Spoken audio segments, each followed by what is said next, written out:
In the fabled land of Northern California, nestled in the Valley of Sacramento, two friends begin a journey to enlighten the world about their experience living life as a Xennial. But what is a Xennial, you may ask? If you wish to know, then follow them on their adventures. Welcome to the Xennial Chronicles. This is James. This is Mike. And, well, I guess we should address, like, the thing that happened with the thing and the thing. Yeah. We didn't do a show last week. Yes. And there was reasons that we didn't do the show. The main reason being, apparently the sun and, like, atmospheric conditions, high pressure, whatever, I don't know. I'm not a meteorologist. I've studied it, so I know maybe a little bit more than, like, normal people who are just always like, you know, have you heard about the weather? But, like, I know a little bit, but I don't know enough to, like, know all of it. But I know that it was freaking hot last week. Like 110 and over hot for like 4 days. Oh, that heat wave of 110, 115 for like 3 or 4 days was only like part of it. Like, we had been in a consistent major heat, like with the, at the minimum 95 degrees. Let's say 95 degrees for like 3 weeks to a month.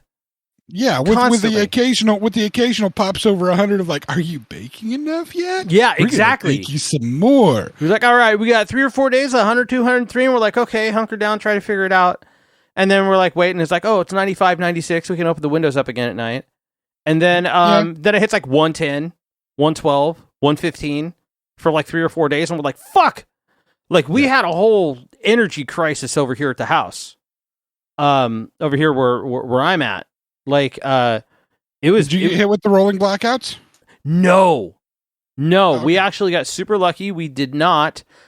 We, on top of us just kind of doing what we could to not use as much energy as possible, because get this, I don't know, did you end up getting, so James and I are obviously, anybody that listens to the podcast knows that we both live in California. We both live in Northern California, near the Sacramento area.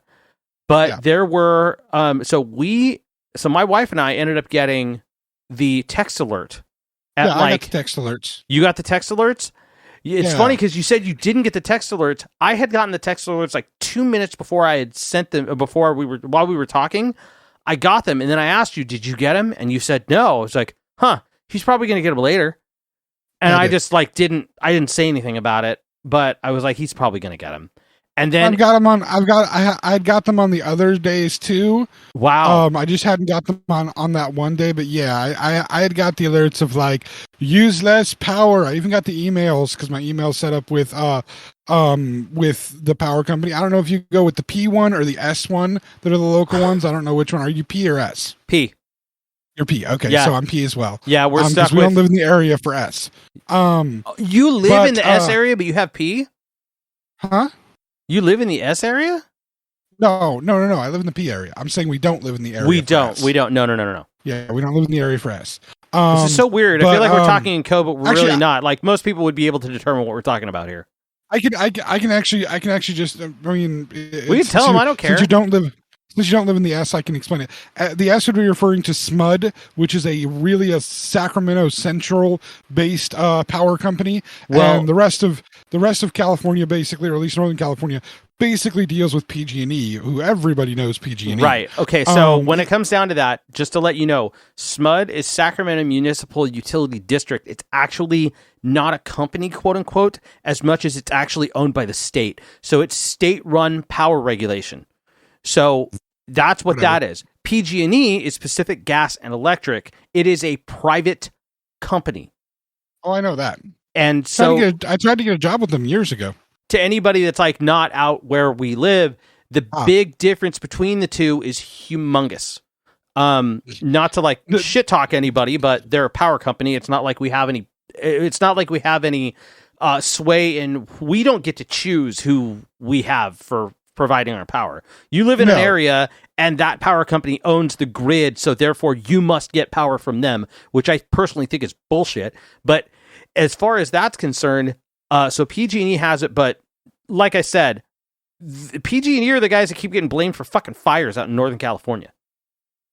Just to let you know, they're finally starting to bury their power lines in areas with trees that can fall on the power lines. Places that I already set on fire.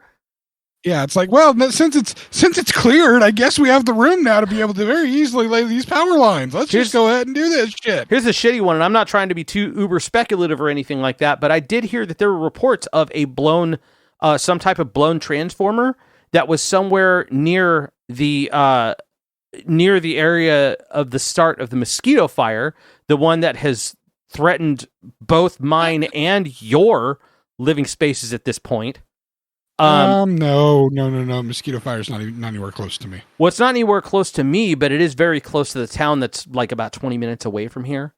Yeah, no. And I have a coworker whose house was like 3 canyons away from where the fire was last weekend.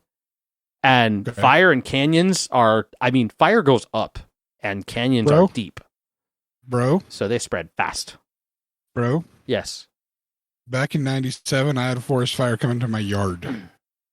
Did you stop it? Did it burn your house down? No, Cal Fire stopped it. Oh, nice. Cal Fire stopped the fire coming into my yard. Hey, Cal Fire is who's taking care of business right now, too. So what I did is 2 days prior, or a day prior to that, I drove the car with my sisters in it, while my parents drove the truck with what belongings we could gather, and the 2 dogs in the back of the truck, because we had a camper shell, through a hellish landscape of ashes and whatnot falling, and everything to the east of us in the at 10 o'clock at night, glowing red. Oh. That's what I did, and I was 17 at the time. Oh man, so that's what I did. So I did not fight the fire, but I did do that, and it was flipping terrifying. Yeah, just the concept in general, and looking at the aftermath. My girlfriend in high school and one of my friends in high school, they lost their houses. I remember walking around the leftover debris of my girlfriend in high school's house. What was, just the kind of, wasn't even a concrete slab, because we're living up in the woods. It was more of just the flat area that the house had sat on. What sucked is they had lived in a mobile home, and they had just like a year before that, maybe 2 years before that, they had gotten a really, really nice modular home that they had put out there, and gotten rid of the old mobile, gotten this really, really super nice modular home, and yeah, that thing was gone. Fuck, dude. Completely engulfed in the fire. So no, I mean that's I get what I get forest fires as good as anybody else that's been physically affected by them, and that's this one. Mine that I was involved in was lightning strike, so it was not electrical at least PG&E done thing. But anyway, off the subject of the fires. Yeah. PG&E is what we have to deal with, and it's when people are running their air conditioners a bunch and having this high heat, you have PG&E sending out warnings that, oh crap, since we didn't build a network that's actually big enough to accommodate all of the power that's actually running through it, we have to worry about there being rolling blackouts so that we don't fry the entire network and have to spend a bunch of time trying to fix it while you all are yelling and bitching at us and asking for discounts on your bill for the next month. Discounts on my bill would be very, very helpful, because we did keep our power running as admittedly, we shut down all the lights that we could and didn't run the dishwasher. I'm sure you didn't do, you even probably shut down air conditioner a little bit or turned the temperature up a little bit, huh? We when we need to use our air conditioner, we were in a bad situation with our roof for a number of years. So we kind of got used to the potential of, okay, we got to top out the house at like 85 degrees. And even at that, like, when we couldn't do that, what we would do was we would shut the doors to the 2 rooms that we'd stay in, which would be the master bedroom and then the office, which we have a couple of chinchillas in the office. Again, those are pets we got before we moved in. We didn't expect this kind of a thing to happen at the time, but the roof needed to be replaced at the time, and we got used to leaving the house without air conditioning on, shutting all the windows, and trying to. We bought and pulled blinds and did everything we possibly could to try to keep the sun off one side of the house during those heat wave times. And we would run these little mini, inside room ACs, which barely, in comparison, they barely pull anything. But yeah. more recently, this year, it was nice because we got the roof replaced, which means when that 110, 112, 115 degree heat wave came in, we were able to shut the windows and keep the house at a nice 85 degrees, which is when somebody says, when you hear I said 85 degrees, okay, most people don't keep their house at 85 degrees. There's people I know of that barely have a problem with the bill, but when we have the house at 85 degrees, this house is looking at a bill of, I don't know, maybe $500 versus when the first heat wave came in, we were looking at like $900. And here's the thing. We have a house full of animals, but we're a 1-story house that's maybe about 1,300 to 1,400 total square feet.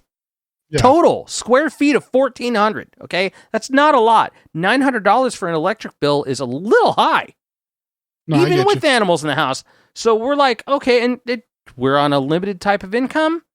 We don't get any discounts or any qualifications based upon our income because it's too high to hit those, because our income happens to be too high, but it's hard to maintain at certain points. So we got to make our sacrifices. We do here. We're not, neither one of us are particularly, well off or rich. It's pretty common, it's pretty common, but as far as that's concerned, I mean, that's what we do in order to get by. And this time we got by, I would say, a hell of a lot more comfortably than we have in past years, even though we haven't hit a heat wave like this. And it's because we have a new roof. Like, brand new roof was installed this year, made every bit of the difference. Like, no, not so nice. And that will make a big difference. I can say that. Yeah. I do. In contrast, because of the specific situation, because I don't have just 2 people and animals living in the house. I instead have 2 people, animals, and then 1, 2, 3, 4, 5 other people living in the house. Right. Yeah, you got a pretty full house, my friend. As a result, I also have a pretty big house, and if we did not have we because of specific natures of the people living in this house do qualify for a lot of the discounts that are available through PG&E. Yeah. It helps having a grandmother in the house because she helps qualify for a bunch of things because they, PG&E realizes that old people need certain shit, and that's good. It's helpful to us. But if we didn't have the discounts, our PG&E bill would have been about $1,800. With the discounts, we're at about $1,150, and that's for the heat wave time. So and that's the thing. It's thing that's hitting us. But you know what? You know what's funny about this?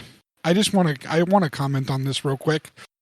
We've spent the last almost 12 minutes doing one of the oldest things, like the oldest old man things that we have done so far on this podcast.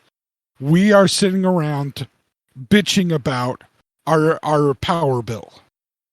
Yeah. That's an old man thing, man. You're old now. You're freaking old now, man. I'm finally starting to like fully embrace how old I am. Like, and I do things that are older than me now. Like, not like older than me, like as far as like my body or what I do, but I'm doing, you know what I did today? You want to know what I did today? This is going to sound old as fuck. Okay. So so James, you know about this car, and all of my friends know about this car, but I'm not sure I've mentioned this car on the podcast. So I'm going to mention this car on the podcast. I own and still own to this day a 1989 Chevy S10 Blazer. Oh no, we've talked about the Blazer that won't die. That was gifted to me. Still won't die. Okay. Yeah, we have talked about this on the podcast. I turned it on today. I hooked up the battery. I had bought a new battery for it like a few months ago. 5 or 6 months ago. And I just to see, and I was able to get it running, and I couldn't fucking believe it. So I took it and I moved the car to get it from being such a terrible eyesore. And today, you know what I did? I went back out. I hooked the car back up to make sure it was still running, still going. And I started fixing this car. I started getting to the car. I actually washed it. I washed my car. And I cleaned out the inside of the car. I didn't even fully clean out the inside of the car because I got too damn tired. in the middle of the day. But I'm going back out there the next day off that I have, which isn't tomorrow. And I'm continuing to work on that car. Because for some god-awful reason, it won't die. And so because of that, it's worth it to me to keep it going. Even though the thing gets like 17 miles per the gallon on the highway, it's also a car that is... it's still a car. Like, it doesn't matter about how shitty the gas mileage is. I can pack my entire life in that fucking car. And so I consider it worth something because, again, fucking thing won't die. And that's okay. I think the only old thing about that is the fact that you wash the car. And otherwise the fixing of it, that's just a standard thing, but to wash it, I don't know, to me that's always the old man thing, is to wash your car on a regular basis.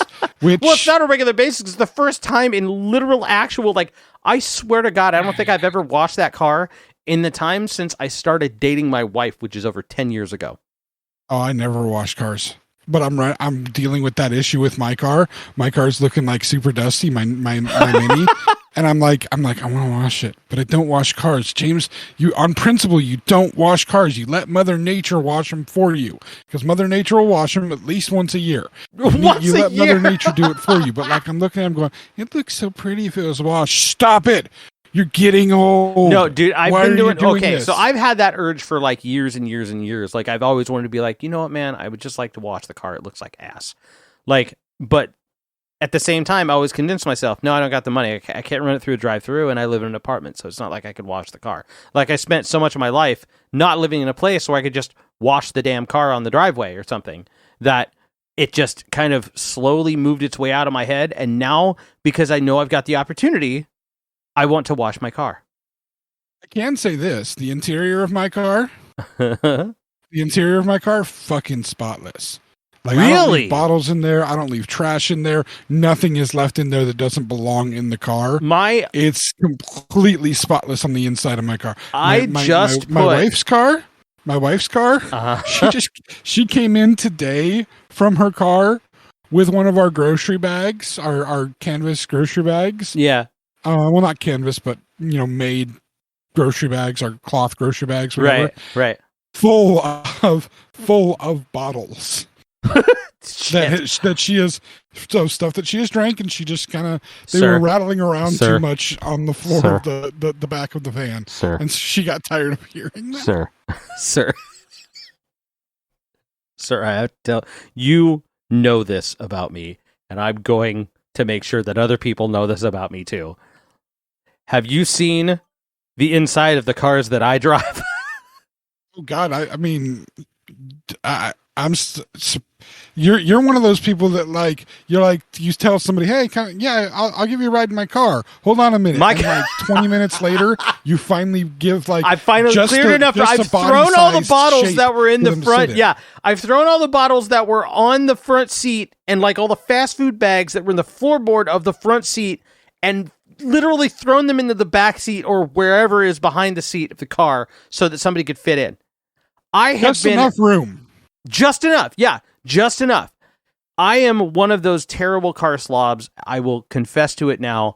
And it has been a very long road to teach myself to not be like that. And I'm still working hard at it, and still am far from that goal. It's something that I'm trying to be. I can tell you when I stopped being a big car slob. I can tell you when I stopped. When's that? It was actually with my old Pontiac Sunbird. Wow, that's way back.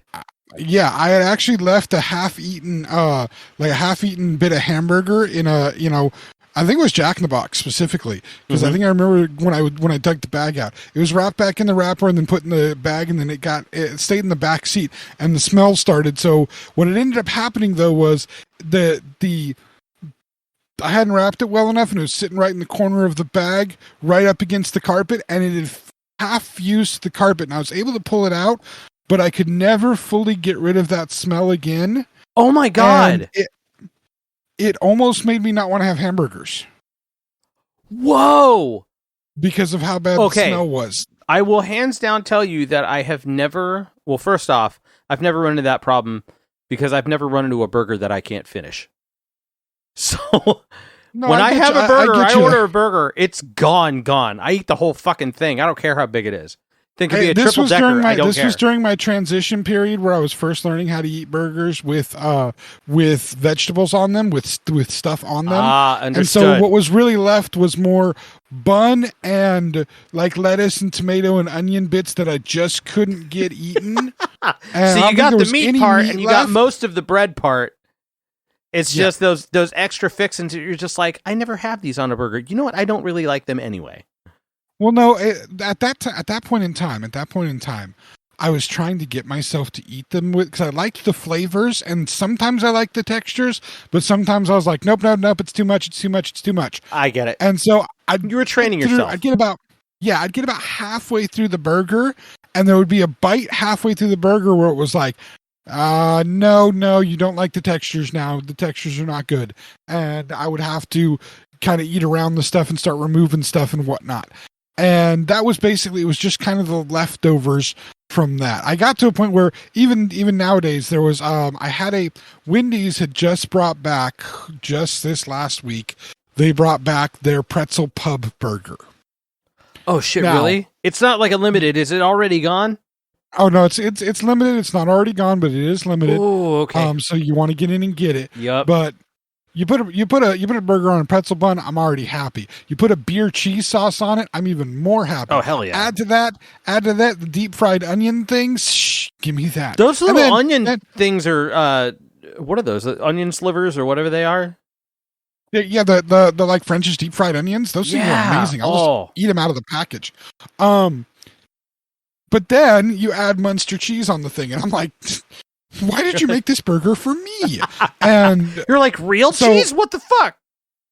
And so my wife actually brought it home for me the other day. She's like, we need to go get something to eat. She had taken the grandmother out to a doctor's appointment. The grandmother hadn't eaten, so the grandmother's like, I'm hungry. And the wife's like, well, we're right by where Wendy's is at, because she was over at Sam's Club, and if you remember the area, Wendy's is not far from there. Nope. So she's like, let's go get this, because I saw the commercial. James saw the commercial. He wants to have this this burger, so I'm gonna go grab it. And she brings the burger home, and I'm eating the burger. I'm like, this thing is amazing. And then I catch something else in the burger that I didn't know was in the burger. My wife knew. She knows I normally like these on my burgers. But with this burger, did not work. The flavor did not work. Really? What was it? It was pickles. You know what? That's I can Okay, I can understand the conflict with everything else that you have, because I've had it with the pickles, and I am very much a fan of all of the things that go on the burger. I'm totally fine with it, but I can understand where somebody can go, they could bite into a pickle in the middle of all of the other flavor town that's happening in there, and just be like, wait a minute, what the hell is this? Why is this here? Yeah, it just, and I pulled the pickles off and ate them separately, because I love pickles by themselves. Right. I mean, eat the pickle, drink the pickle juice. I'm totally down with that, and I like pickles on a burger typically. But on that burger, it was just like, no, this doesn't work on this burger for me. This specific flavor, it contrasts in the wrong way with every other flavor that this burger is doing, and I'm not okay with it on this burger. And see it now. Back in the old day, I wouldn't have eaten the rest of the burger, because that would have been enough to turn me off from it, because I was so sensitive to those things. Nowadays, I can just I'll eat the pickles later, no problem. Back then in the day, I was training myself to eat a burger with stuff on it. I couldn't get through the burger, left it in the back seat. It almost fused to the floorboard, the carpeted floorboard. Other people didn't notice the smell after a while, but I always smelled it. It was always in there, dude. I feel for you, because first off, like I said, I have never had that happen in any car that I've ever been in, to anywhere to that type of degree. I've had stuff leave a stain. I've never had anything fused to the carpet fibers. So I'm very sorry for that. At least not to my knowledge. But at the same time, I've had the same car for 12 years. And I just pulled a bunch of stuff out of it earlier today and couldn't believe how clean the carpets were in it. It didn't make sense to me how clean they were. because I knew how much shit I put in that car and left in there. That's good, man. Dude, I feel so bad saying this. Like, somebody is going to be disgusted. So there were like, plastic bottles, empty plastic water bottles and shit like that were in there that I left in there. And the reason why they were in there were not because I had drank all those plastic water bottles while I was in the car. It wasn't like drinking and throwing in the back. It was, I would do recycling and I had gathered up a bunch of bottles for recycling and then I forgot to take them out and they were stuck in there for years. Like, this was like after a number of months of the car not working because it wouldn't pass smog, and I was like, I'd leave it alone, and then it sits in there for a couple of years or so. The garbage bags started to biodegrade, which I didn't know that they took that little time. It also makes me feel a little bit better about garbage bags, like, because the bags and it's weird the way they biodegrade.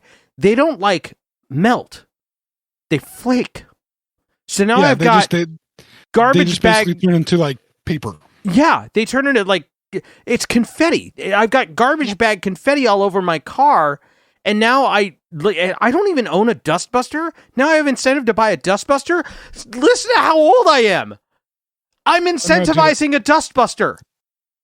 I own a dustbuster that uses the same batteries as my drill and my my leaf blower and my my weed eater. Fuck, man, I have a Craftsman drill and I have a Craftsman heat gun and I have like 3 of those batteries. So you're telling me I could buy a dustbuster that has those batteries now? I now consider that completely valid information. I'm going to Lowe's tomorrow. Thank you. Fuck, how old am I? It's possible. I mean, I have the Heart brand tools because I like the color, I like the price, and they're at Walmart, which I'm at Walmart all the damn time. And by the way, anybody who's listening to this, it tells me that says anything about Craftsman being shit. Shut up. This is like regular household stuff. I'm not working. I don't have a job as a carpenter. Like, it's definitely far more than enough power than I need. But the fact that there is a dustbuster now, Lowe's carries Craftsman. Okay, because it used to be only Sears carried Craftsman stuff. Oh, that's probably why they get the reputation for being absolute shit. No, it's Lowe's. Lowe's has Craftsman, and I think actually Home Depot and Harbor Freight also have Craftsman. No, Harbor Freight doesn't have Craftsman. Home Depot didn't carry Craftsman for a long time. There was specific contracting involved in that. But I'm talking like 20 years ago, so it's got to be Lowe's then. Time. It's got to be Lowe's. But I know at least there's 2 hardware stores in my area that are like less than 3 minutes away. I could like walk to either one of them if I had a wish to torture myself, but it's possible technically. If I remember correctly, though, Craftsman had a really good return policy for a long, long time. That's why for a while, they were a very desirable tool because of their return policy. Yeah, I'm pretty sure it's about the same as everyone else now. Yeah, probably at this point. But anyway, yeah, I mean, that's the moments that you notice that you're old. When you notice that you're on 90 day. When you're on a shopping trip to Walmart. First one, I went on my first shopping trip to Walmart today. That's been in a while because my wife and I normally having our Fridays and Saturdays to go do things.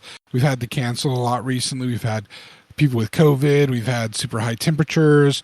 We've had like overcapacity sold out country concerts at the local amphitheater that we didn't even want to be anywhere near being on the road because of all of the idiot redneck dumbasses that would have been on the road at the same time. So we just avoided going anywhere that day, like literally anywhere. We just stayed at home, and it's a good thing because I'm sure bad things happened because, country music concert. What do you expect? Yes, that's my hate on country music. And then the one time we did go out recently, we did go out last week. In the middle of the week, we went out to do something. Nice.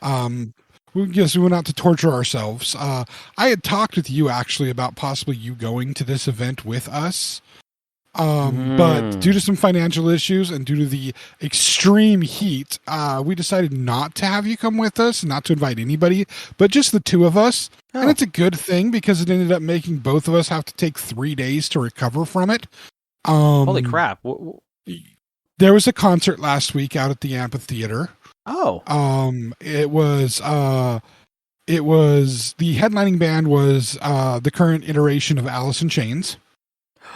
You voluntarily went to go see Jerry Cantrell? No. Let me finish. Okay, I'm confused. The headlining band was Alice in Chains, the current iteration of Alice in Chains. The main support for them was Breaking Benjamin. Okay. Then still a damn good band. The next band was Bush. Okay. And the opening band that played before really anybody showed up and really anybody cared is a smaller band, at least as far as their fame.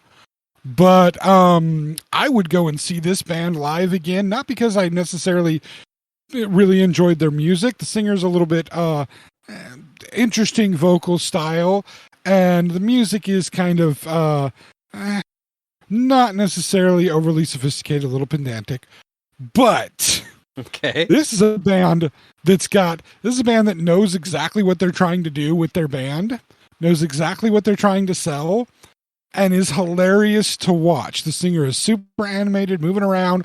They have good banter with the crowd, especially for not being one of the like national bands, the big bands, although they are relatively big. They're not Bush, they're not Breaking Benjamin, they're not Alice in Chains. But on top of it, I would have just seen them just knowing their name. And their name was? Thunder Pussy. Oh, Thunder Pussy? Thunder Pussy. Do you know this band? Were they called Alabama Thunder Pussy at one point? I don't know. All I know is that they're Thunder Pussy, and they're it's all women. First off, awesome. And again, their songs it's not the best music that I've heard. No, they're out of Seattle. Wrong. Holy shit. What? Thunder Pussy is from Seattle. I just looked them up. Yeah, they are from Seattle. I know that. That's dope. They are a bag of fun. They're hilarious. So much fun. The lead singer is so animated. High kicks all over the place, dancing all over the place. It's amazing. It's a hell. And they only had a little bit of stage to work with because they're the first band. So you've been there where all the stuff from the other bands are packed in behind you and around you. Yeah. And you just got have that little bit of stage to work with. Yep. They had just a little bit of stage to work with, but they used every damn inch of that stage. They were hilarious, engaging with the crowd. Tons of fun. That's enough to make me even if the music isn't as good, I will totally support a band. Sadly, they didn't really have any CDs or merch to sell, because I would have considered their merch over anything else that was available that day. Wow. But it was hot as balls, like so hot. Yeah. So flippin' hot. We were there to see Bush and kind of to see Breaking Benjamin. Okay. We saw Bush. Which is nice to say. Yeah, I saw Thunder Pussy, then I saw Bush. That's an amazing thing to say to people. Don't give them any context. Just tell them Thunder Pussy and Bush. It was a great day. And it was. Here's what I can say about Bush after all the time that they've been around for, because this is a band that's been around for how long now? Bush? Oh my gosh, like about 24 years, right?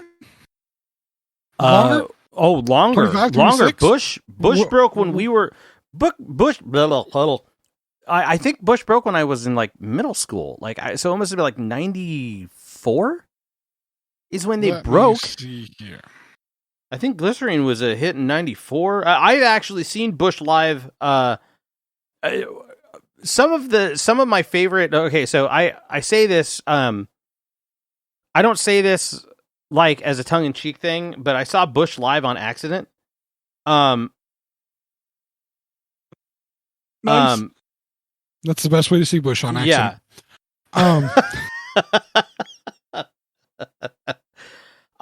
They formed in 1992 and they had their first hit. They must have had their first hit in 94. Yeah, 94 is when 16 Stone came out, which is when I would have heard them. Yeah. At first. And So dude, they've been around for 30. They're 30 years old. Yeah. So here's the thing. You take it from 94 when the album came out, right? Mm-hmm. So you're looking at 28 years since their big debut hit came out, right? Their big debut album. And so I'm watching them 28 years after that, right? Yeah. And first thing I'm going to tell you is, as I've seen a lot of recordings of Bush playing live for 28 years. Oh, okay. Gavin Rossdale still cannot sing when he is trying to play the guitar at the same time, which is really heartening for people like me, who also cannot sing while I'm playing the guitar. Okay, fair. I can't. Do you mean like he can't? Things. I got a question. So Do you mean he can't hold pitch, or he just can't keep his voice around the microphone very well? There's a little bit of both, depending on the song. Like Machine Head was pretty rough. Glycerin was hilariously fun because it was just him playing the guitar, and none of the rest of the band. In fact, the guitarist was stretching next to him while he's playing. That was kind of funny. But like all the problems, if you remember back when you first tried to play Glycerin, and the moments where it chord changes that it doesn't quite fit when you should say the vocals, so you kind of fuck up the vocals when you're singing Glycerine. You know, you get it a little wrong because of when the chords change. Yes, he's making the exact same mistake because he's playing it, and I'm like, yeah. I'm doing the whole Leonardo DiCaprio pointing thing. Yep, that's what I did. That's exactly what I do when I play it. The point so that was kind of heartening. Wait, hold on 1 sec. Okay, I have to. As someone who is used to playing guitar and singing, as someone who has done it as long as I have, that guy's done it for almost as long as I've been alive. Okay, that guy's been singing and playing guitar for 30 fucking years at least. Okay, that was when the band formed. That guy should be able to get Glycerine down. He should be able to understand that the word glycerine comes a half step, or it comes a half beat before it ends a half beat before the downbeat of the actual chorus. I know he knows that. He wrote the fucking thing. But he still can't get it when he's got. And that's the beauty of it is when he's got the guitar in his hand, he still sounds like Gavin Rossdale from back in the mid '90s, playing those songs, trying to play the guitar and do it, and not getting everything exactly quite right. And it's kind of nice. It's kind of nostalgic. It kind of makes you feel in that moment. However, okay, I can understand. So what you're saying is part of the appeal of what's happening with Gavin Rossdale at the time now is his relatability. Yes. Okay. Now that is okay. That's cool. The second he doesn't have the guitar in his hand, however, from the newer stuff, yeah. Oh my God, dude, still has perfect pipes. Not only that, dude, that guy's nuts. Like I don't know how physical he is now, but so when I saw him at Aftershock in 2012. Okay, so this is like 10 years ago. And I was blown, like my mind was blown out of my ass how much energy that guy had. It's like I knew it was still in the middle when he was still married to Gwen Stefani. So it's like Gwen got off her tour and she's like, I'm like imagining the situation. It's like, holy shit, like Gwen's just got off a tour and she can be at home and watch the kids and now it's his turn. And he's like fucking ready to go nuts. No, he's same. He was constantly moving all around the stage. That's so good. You had a ton of, when he did have the guitar, you had a ton of like 3 minutes of feedback between songs, which is so throwback, amazing. It's such a grunge thing. And then for one song at the Sac Valley Amphitheater, okay? From or Toyota Amphitheater, if you will, one you're familiar with, for one song, he decides to go to the left side of the stage, jump off the stage, walk around where the pit is, and then walk all the way up the stairs singing the song into the grass to walk through the grass singing the song. Yes. With security and fans following him the whole way. And we're just watching like, oh shit, he's still got the shit. The song ended before he was able to make it back down to stage. So he's cussing as he's trying to climb over, jumping over barriers and climbing back up to the stage. And it's just like, that dude is like 56 years old. and he's still walking at the Toyota amphitheater. He's walking through the crowd. That's and dope. It's like, fuck yeah. That's cool. That's a damn rock star. So they played almost every song that you'd expect, except nothing from, depending on which version of the CD you got. It was either Razorblade Suitcase or Switchblade Suitcase, their kind of second major album, because there were two different versions of it. Nothing from that, which is fine, because I mean, I don't want them to play Greedy Fly. I don't want them to play Swallowed. If they played Mouth, that would be awesome, but that would be the only thing off that album that I'd really like. But surprised Mouth my wife. was the one that was on American Werewolf in Paris, right?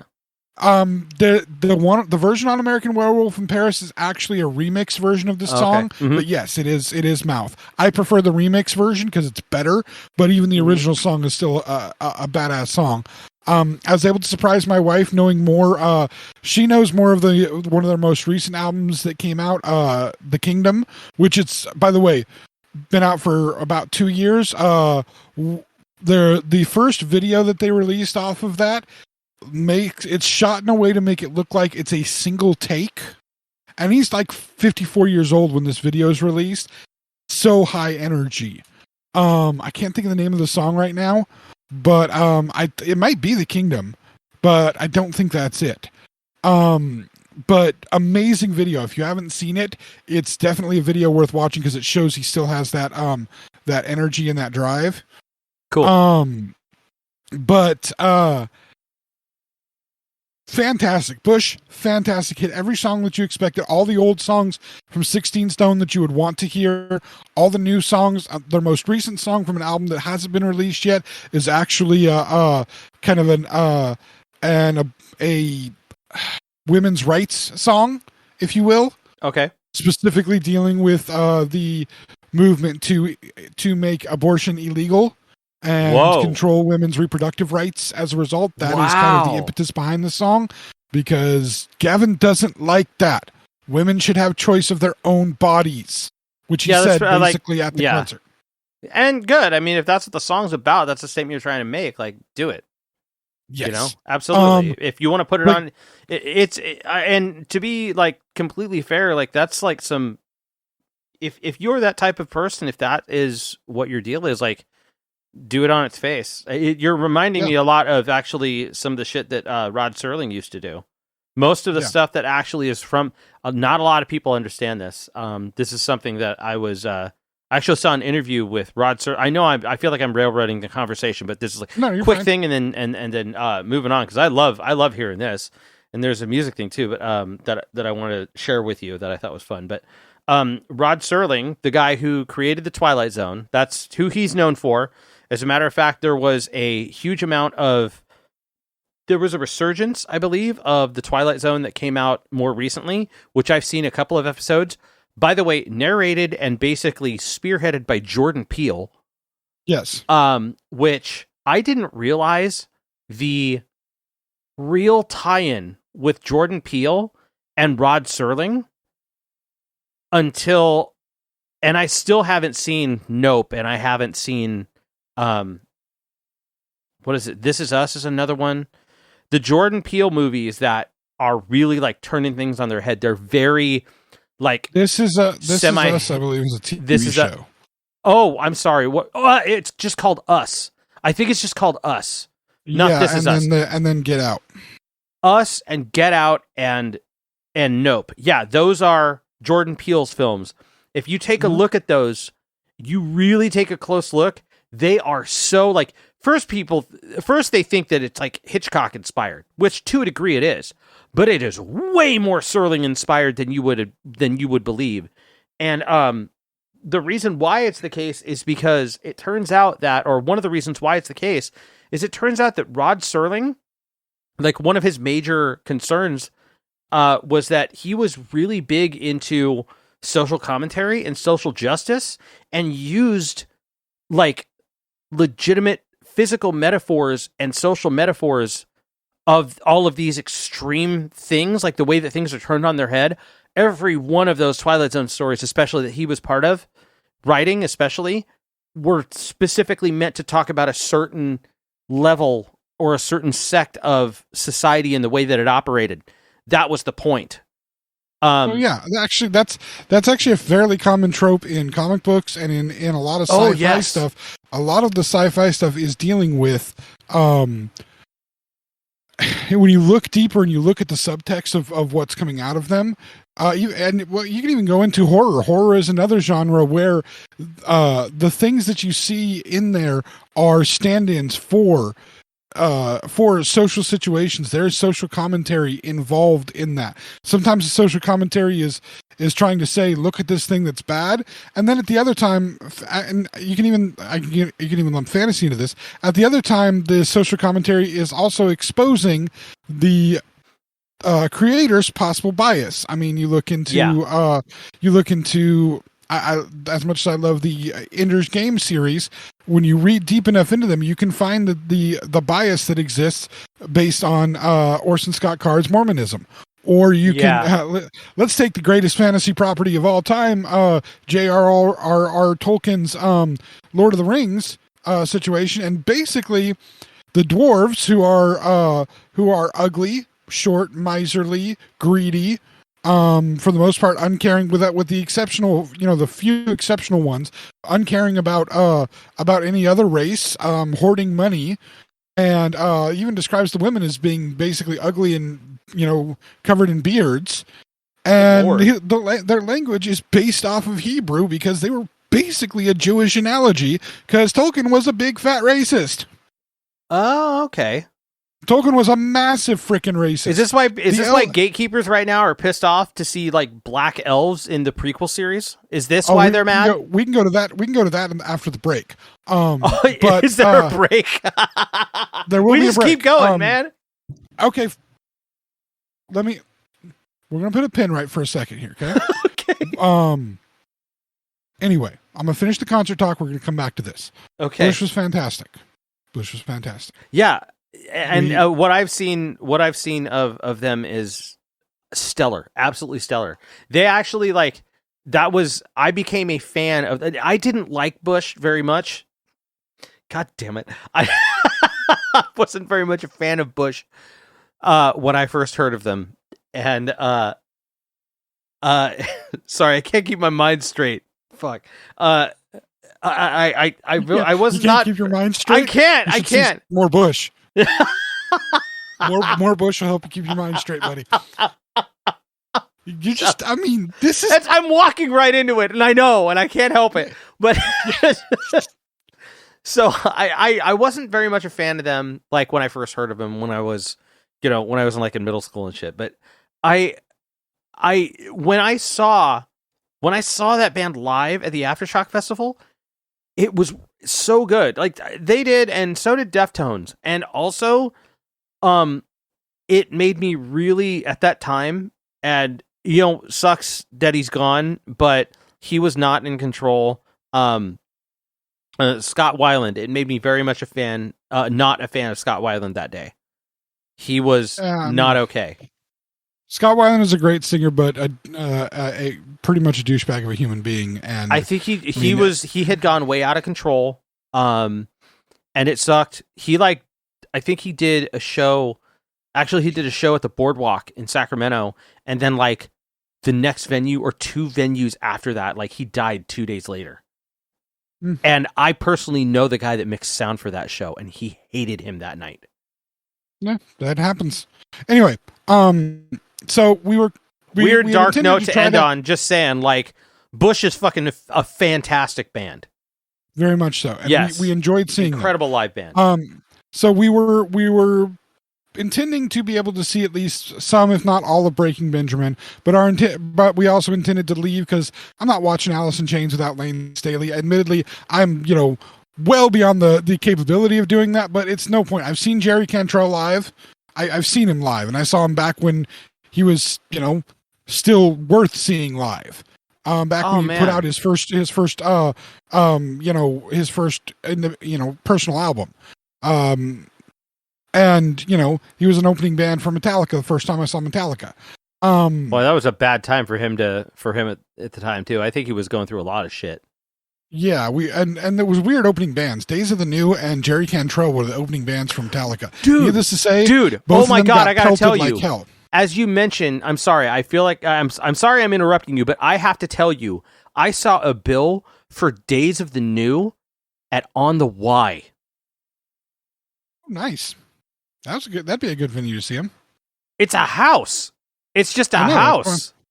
That's why I'm saying it'd be a good venue to see him. I think nice and a close. friend of mine was opening for them or something like that. I'm going to have to look it up and see if I think the show already went by, but I'll have to double check when it's happening. But it just floored me. I was like, you're kidding me, right?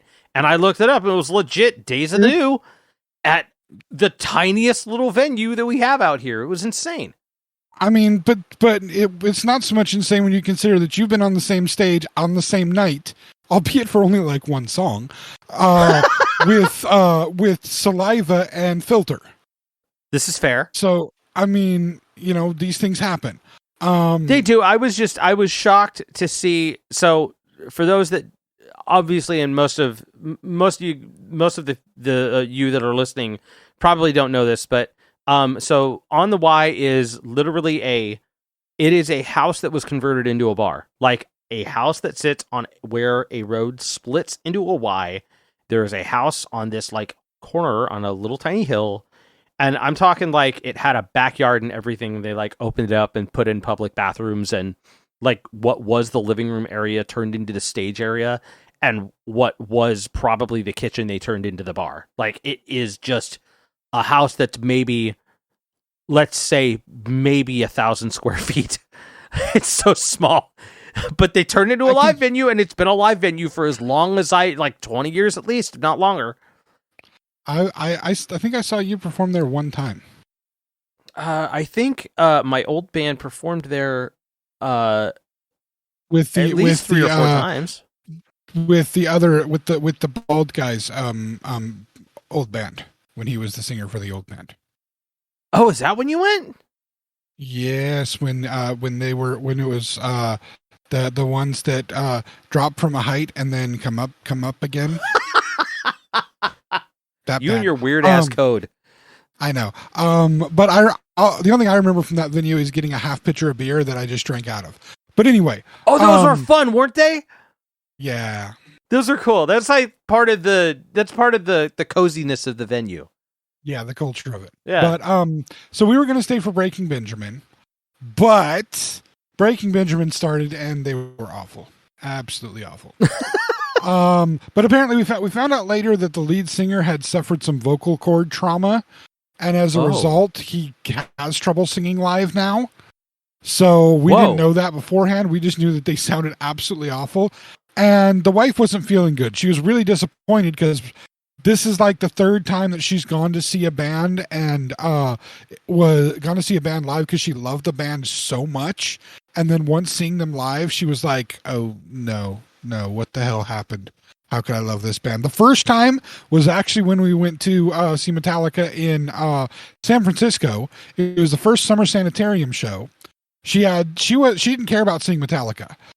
She wanted to see System of a Down, but we arrived too late to see System of a Down. However, the two other bands that were playing were the two that she really, really wanted to see. She wasn't a Metallica fan at the time. She was a fan of the other two. Specifically, she was kind of a half fan of Korn. She liked Korn, but like not as much as the other one. But at that time, her favorite musical artist for that year, the one whose album she played over and over and over and over again, to the point that I still remember all the lyrics to that. The only thing she played more that year was probably Destiny's Child, which shows you how eclectic my wife can be.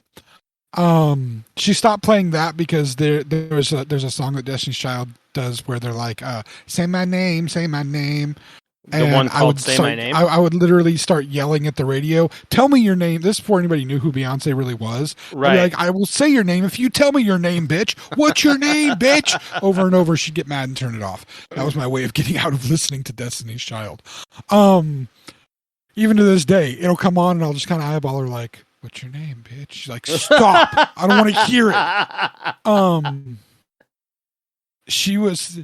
The other album she played, the artist she was there to see, the person that she was just so excited to see live, really has not aged well? Oh. Kid Rock. Oh my God, dude, that guy looks like Dr. Phil now. Well, back then, that's who she wanted to see. She was so excited. Again, she had a bit of a crush on Jonathan Davis and Korn, which kind of makes sense. He's really goofy looking. I'm really goofy looking. Okay, I get it. But Kid Rock, she loved that album, that first album of his. She loved that thing so much. Listened to it all the time. Could sing along to every bit of it. Showed up to watch him, and like literally, Uncle Cracker did the majority of the singing. Kid Rock just flung himself around the stage a whole bunch. Yep. And when he did sing, he sounded like ass. So she was so mad at that. Stopped listening to Kid Rock almost completely after that. Loved Korn because Korn was awesome, and I think I made her a Metallica fan that night because Metallica came on and just basically destroyed everything like they do, and she was kind of in awe, and I was just like, that is how a band is supposed to sound. Same thing happened with her for Crazy Town, because they were awful. Linkin Park the first time we saw them. Papa Roach, first time, the only time she saw them live, they sucked really hard live, and she loved Papa Roach. But this was, she's been really getting into Breaking Benjamin recently and was really disappointed with the sound of them. So we left, but she also wasn't feeling good, and both of us ended up 3 days of not feeling well. So we left a little earlier than what we had expected to, but we did come away with, and that's why at the beginning I was kind of pointing out the amount of time that that Bush had been around and making music. Mm-hmm. We're sitting there at this amphitheater. 22 years ago, we had been at that amphitheater to watch bands that were prominent in the mid to early 80s, okay? So we were there about 15 years or so after these bands were in their, beginnings, and not necessarily beginnings, but when their big hits kind of were coming out. Yeah. And I remember 3 of the bands from that night. There were 4 total, but I only remember 3 of them. First one I remember was the band Dokken, which I was never a fan of Dokken. In fact, I couldn't even tell you what a single song from Dokken. So when they played, they were all right. They were okay. Okay. There's nothing I liked about them. There's nothing I overly disliked about them because I had no basis. Right. One of the other bands that played that night was the band Cinderella, which every song of theirs I hear, all I can envision is some dude that looks like a chick sitting under a pergola that has silk flowing around it, playing a piano on a beach. I know that's only one of their videos, but that's all I see whenever I think of Cinderella is just that. A piano image. On the beach. With the a pergola covered in silk. Wow. The only one I see from Dokken is Dream Warriors. I don't know any Dokken. I think that was from. I think Dream Warriors is like from one of the Nightmare on Elm Street films. I mean, there is Nightmare on Elm Street for the Dream Warriors, so it's possibly from that. Yeah. But and the song came out in '87, so they probably licensed it. Yeah. For that film. The headlining band of that show was the band Poison. Okay. But again, this was 22 years ago, so okay. They still were able to do the music. But they were doing it about 15 years after kind of their prime. I was going to say, because, like, I have a confession to make. Like, I hate that band. Like, Poison? If there is any band that I am just, like, there's two bands that I don't understand. Motley Crue and Poison? Yes, those two. And I'm not saying that, like the writing is okay. Like, there's groove to certain points. And I've actually said, okay, if you listen to the 2000 re-recording, the re-recording from the year 2000 of Shout at the Devil, it sounds fucking great. They got Vince Neil right back in the band after the guy who they had from that one album in the mid-90s, like, the album tanked, and they're like, okay, this isn't going to work. We got to get Vince. They get Vince back into the band, and they re-record Shout at the Devil. That version of Shout at the Devil is so good. Like, no, it's not the original version. You know why? Because it's played in fucking time.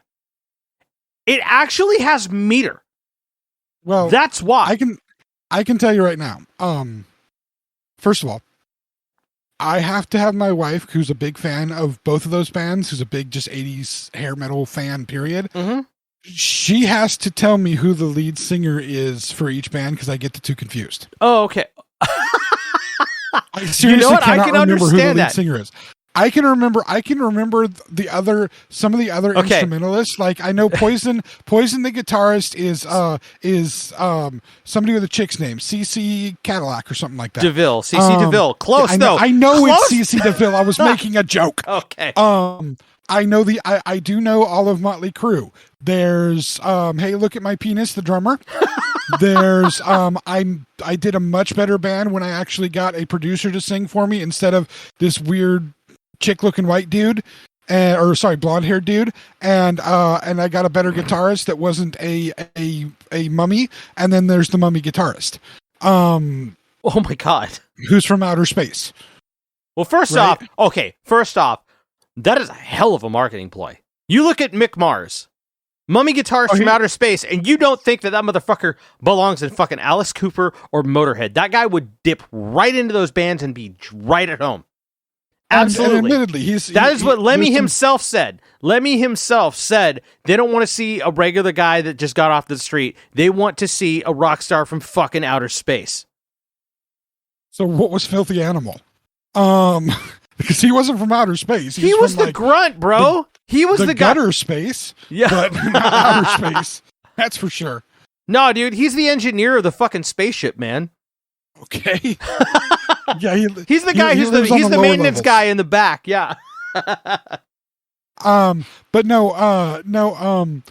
That's. I mean, I know the rest of the band, except for like does anybody know the rest of Poison? I don't, and I don't care about them. There's two guys. Yeah, there's only two guys. There's Bret Michaels and CC DeVille, and that's it.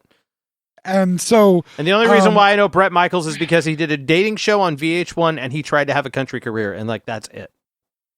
I know he had like a line of accessories for dogs. But he did. He had a line of accessories for dogs. My wife is a former PetSmart employee. The license was through PetSmart, and the slogan was "Does your pet rock?" There you go. I also know that our mutual friend announcer Scott really, when he gets an acoustic guitar in his hand, one of the first thing he tries to play is the whole "Rose Has Its Thorns" stupid ass song. Oh, good God! Yeah, you're right, and I hate that song so much. I mercilessly make fun of him when he does it, because he loves that music too. I don't like a single Poison song. I only like one Motley Crue song, only one. I really am a huge fan of 6 a.m. and it's one of those things where it's like the same thing I feel when I listen to Alter Bridge. Why didn't you guys make this better music with your previous band? I guess it's because the other people in your previous band, in Alter Bridge's case, their lead singer. I was going to say, because the guy who's singing the songs is the one who's writing them. And in 6 a.m., it's basically everybody else in the band. That's both of those bands I really like. I love Alter Bridge. I love 6 a.m. I like Slash when he's playing with Miles Kennedy because he actually has a lead singer that's not a complete and utter douchebag. Well, not only that, he's one of the best fucking singers in the business right now. Yeah. Miles Kennedy is the shit, dude.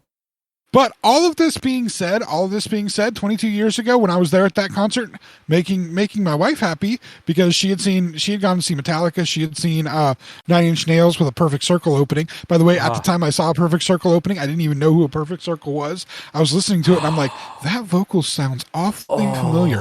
And then my tall friend, who could be your brother, who was also at that concert, said, yeah, stupid, the vocal is familiar.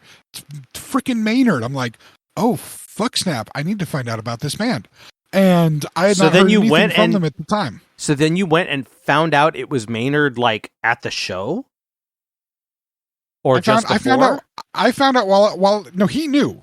Tall could have been your brother, knew it was Maynard. Yeah. He told me while we were watching it, and I was going, the vocals sound so familiar. And he's laughing at me. He's like, don't you know who that is?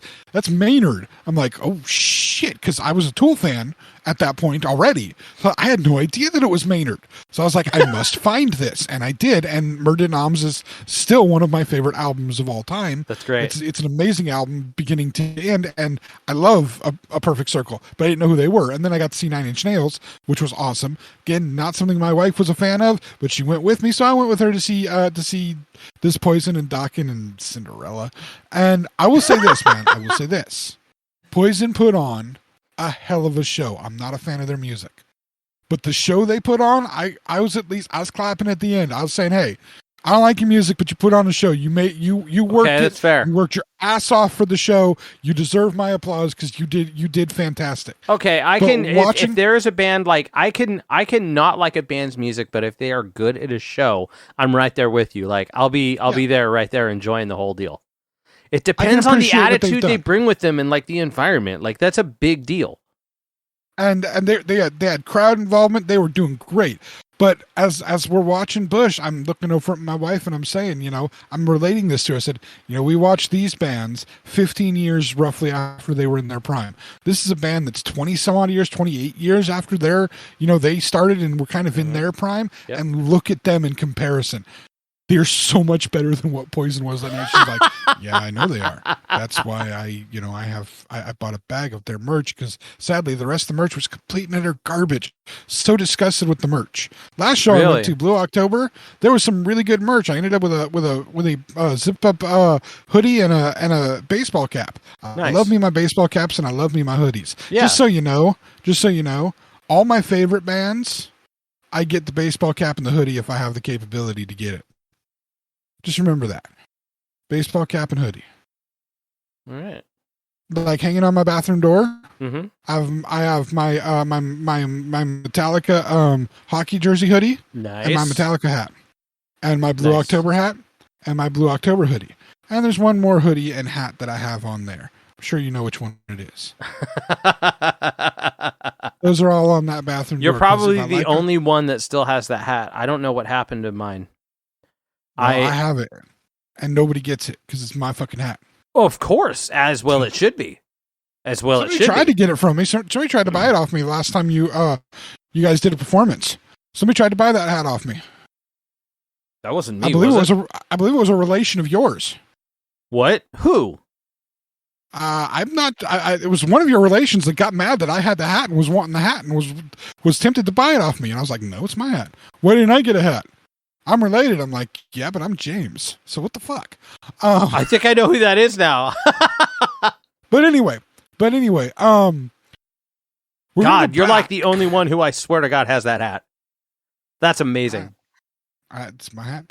We're gonna go back real quick. We've done all this band talking. I said we were putting a pin in something. Okay. We're gonna go back to that something. Yes. Whole shift in topic. Okay. We're gonna go back to the gatekeeping. Yes. Okay. This actually has to do with the fact that, I'll admit I've had moments where I've been guilty of gatekeeping for a lot of things myself. In my younger years, I was guilty of gatekeeping. I was one of those people that's like I have my own code when it comes to these things of conduct. For instance, I own a shirt. that I got as part of Loot Crate when I was getting Loot Crate, monthly subscription box thing. They'd send you a bunch of geeky shit. All my decorations around my computer monitors are Loot Crate stuff. But they'd send you shirts occasionally. And it's all stuff within the geek world. Well, I ended up with a shirt for the TV show Rick and Morty. I don't wear this shirt unless I'm doing work around the house. Mainly because I'm a believer that if you're wearing a shirt of any property, be it a movie property, comic property, whatever, anything that's any kind of licensed thing, whatever. Right. That's kind of advertising that you know something about it, maybe would be willing to talk about it, have some, whatever. That's advertising fandom to me. I think I know where that's coming from. Where you're going with this. I don't know shit about Rick and Morty. Okay. I don't know shit. Okay. So I personally don't wear the Rick and Morty shirt everywhere. Okay. I wear my Star Wars stuff. I wear my Marvel stuff, my Harry Potter stuff, my whatever. I wear all those things. And for me personally, only for me personally, used to be, I didn't feel this way. Used to be, I would try to be kind of the ass about it. I'd try to be the cop about it. But, for me personally, I see it as if somebody comments on my shirt and wants to talk about that thing, I've kind of opened myself up to that by wearing that into a public sphere. I can't expect other people to have that same mentality, and I did for a long time. My thought was, oh, you wore a Star Wars shirt, we can talk about Star Wars. I can talk about Star Wars to you. And people would be like, well, I don't know very much about Star Wars, and I'd get mad inside. Why are you wearing a damn Star Wars shirt then? But it wasn't their fault. It was mine for having that kind of an expectation on the other person. So you're wearing the shirt, so you need to be able to interact with me about that thing. It's wrong of me to expect that of the person. I will admit my guilt in that. I will admit that there was a time where somebody would wear a band shirt or say they like a song from a band, or I love this band. Oh, okay. How many songs do you know? I was that guy at one point. I did that at different moments. I at the time, at the time, I realized what was going on in my head.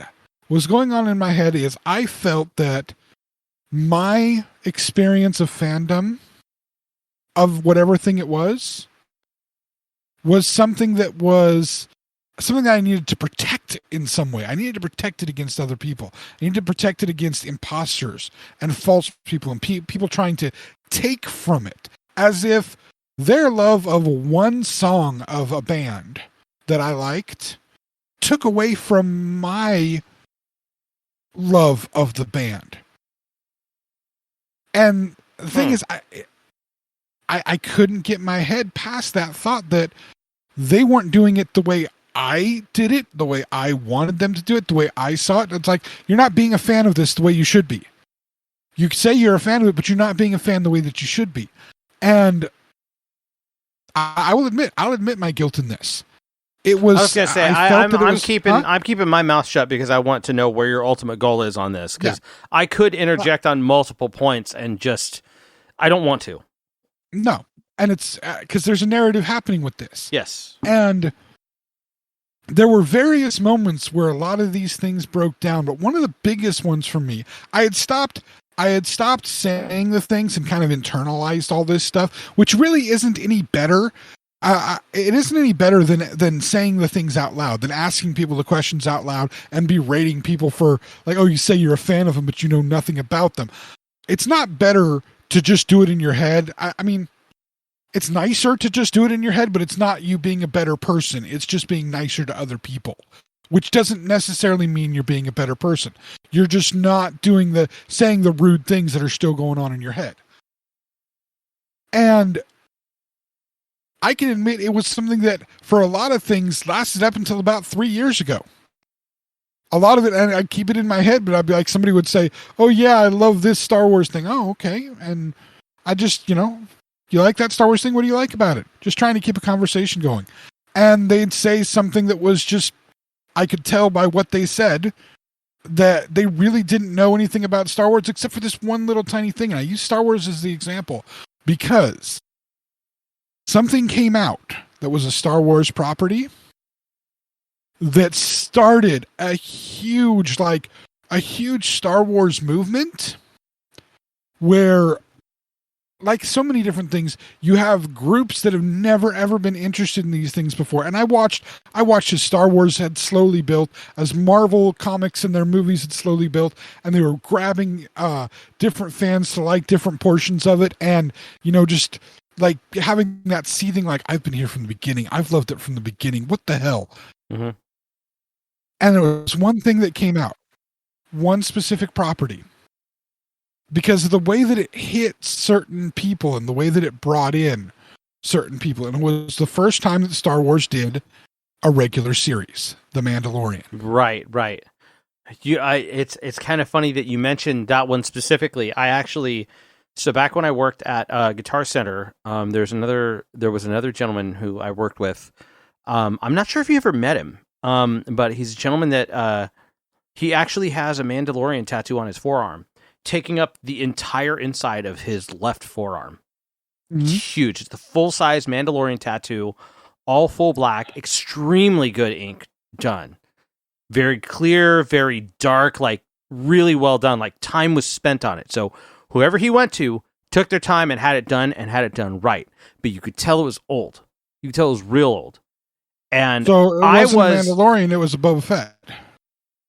I believe it may have been a Mandalorian symbol that was no, it wasn't like the helmet.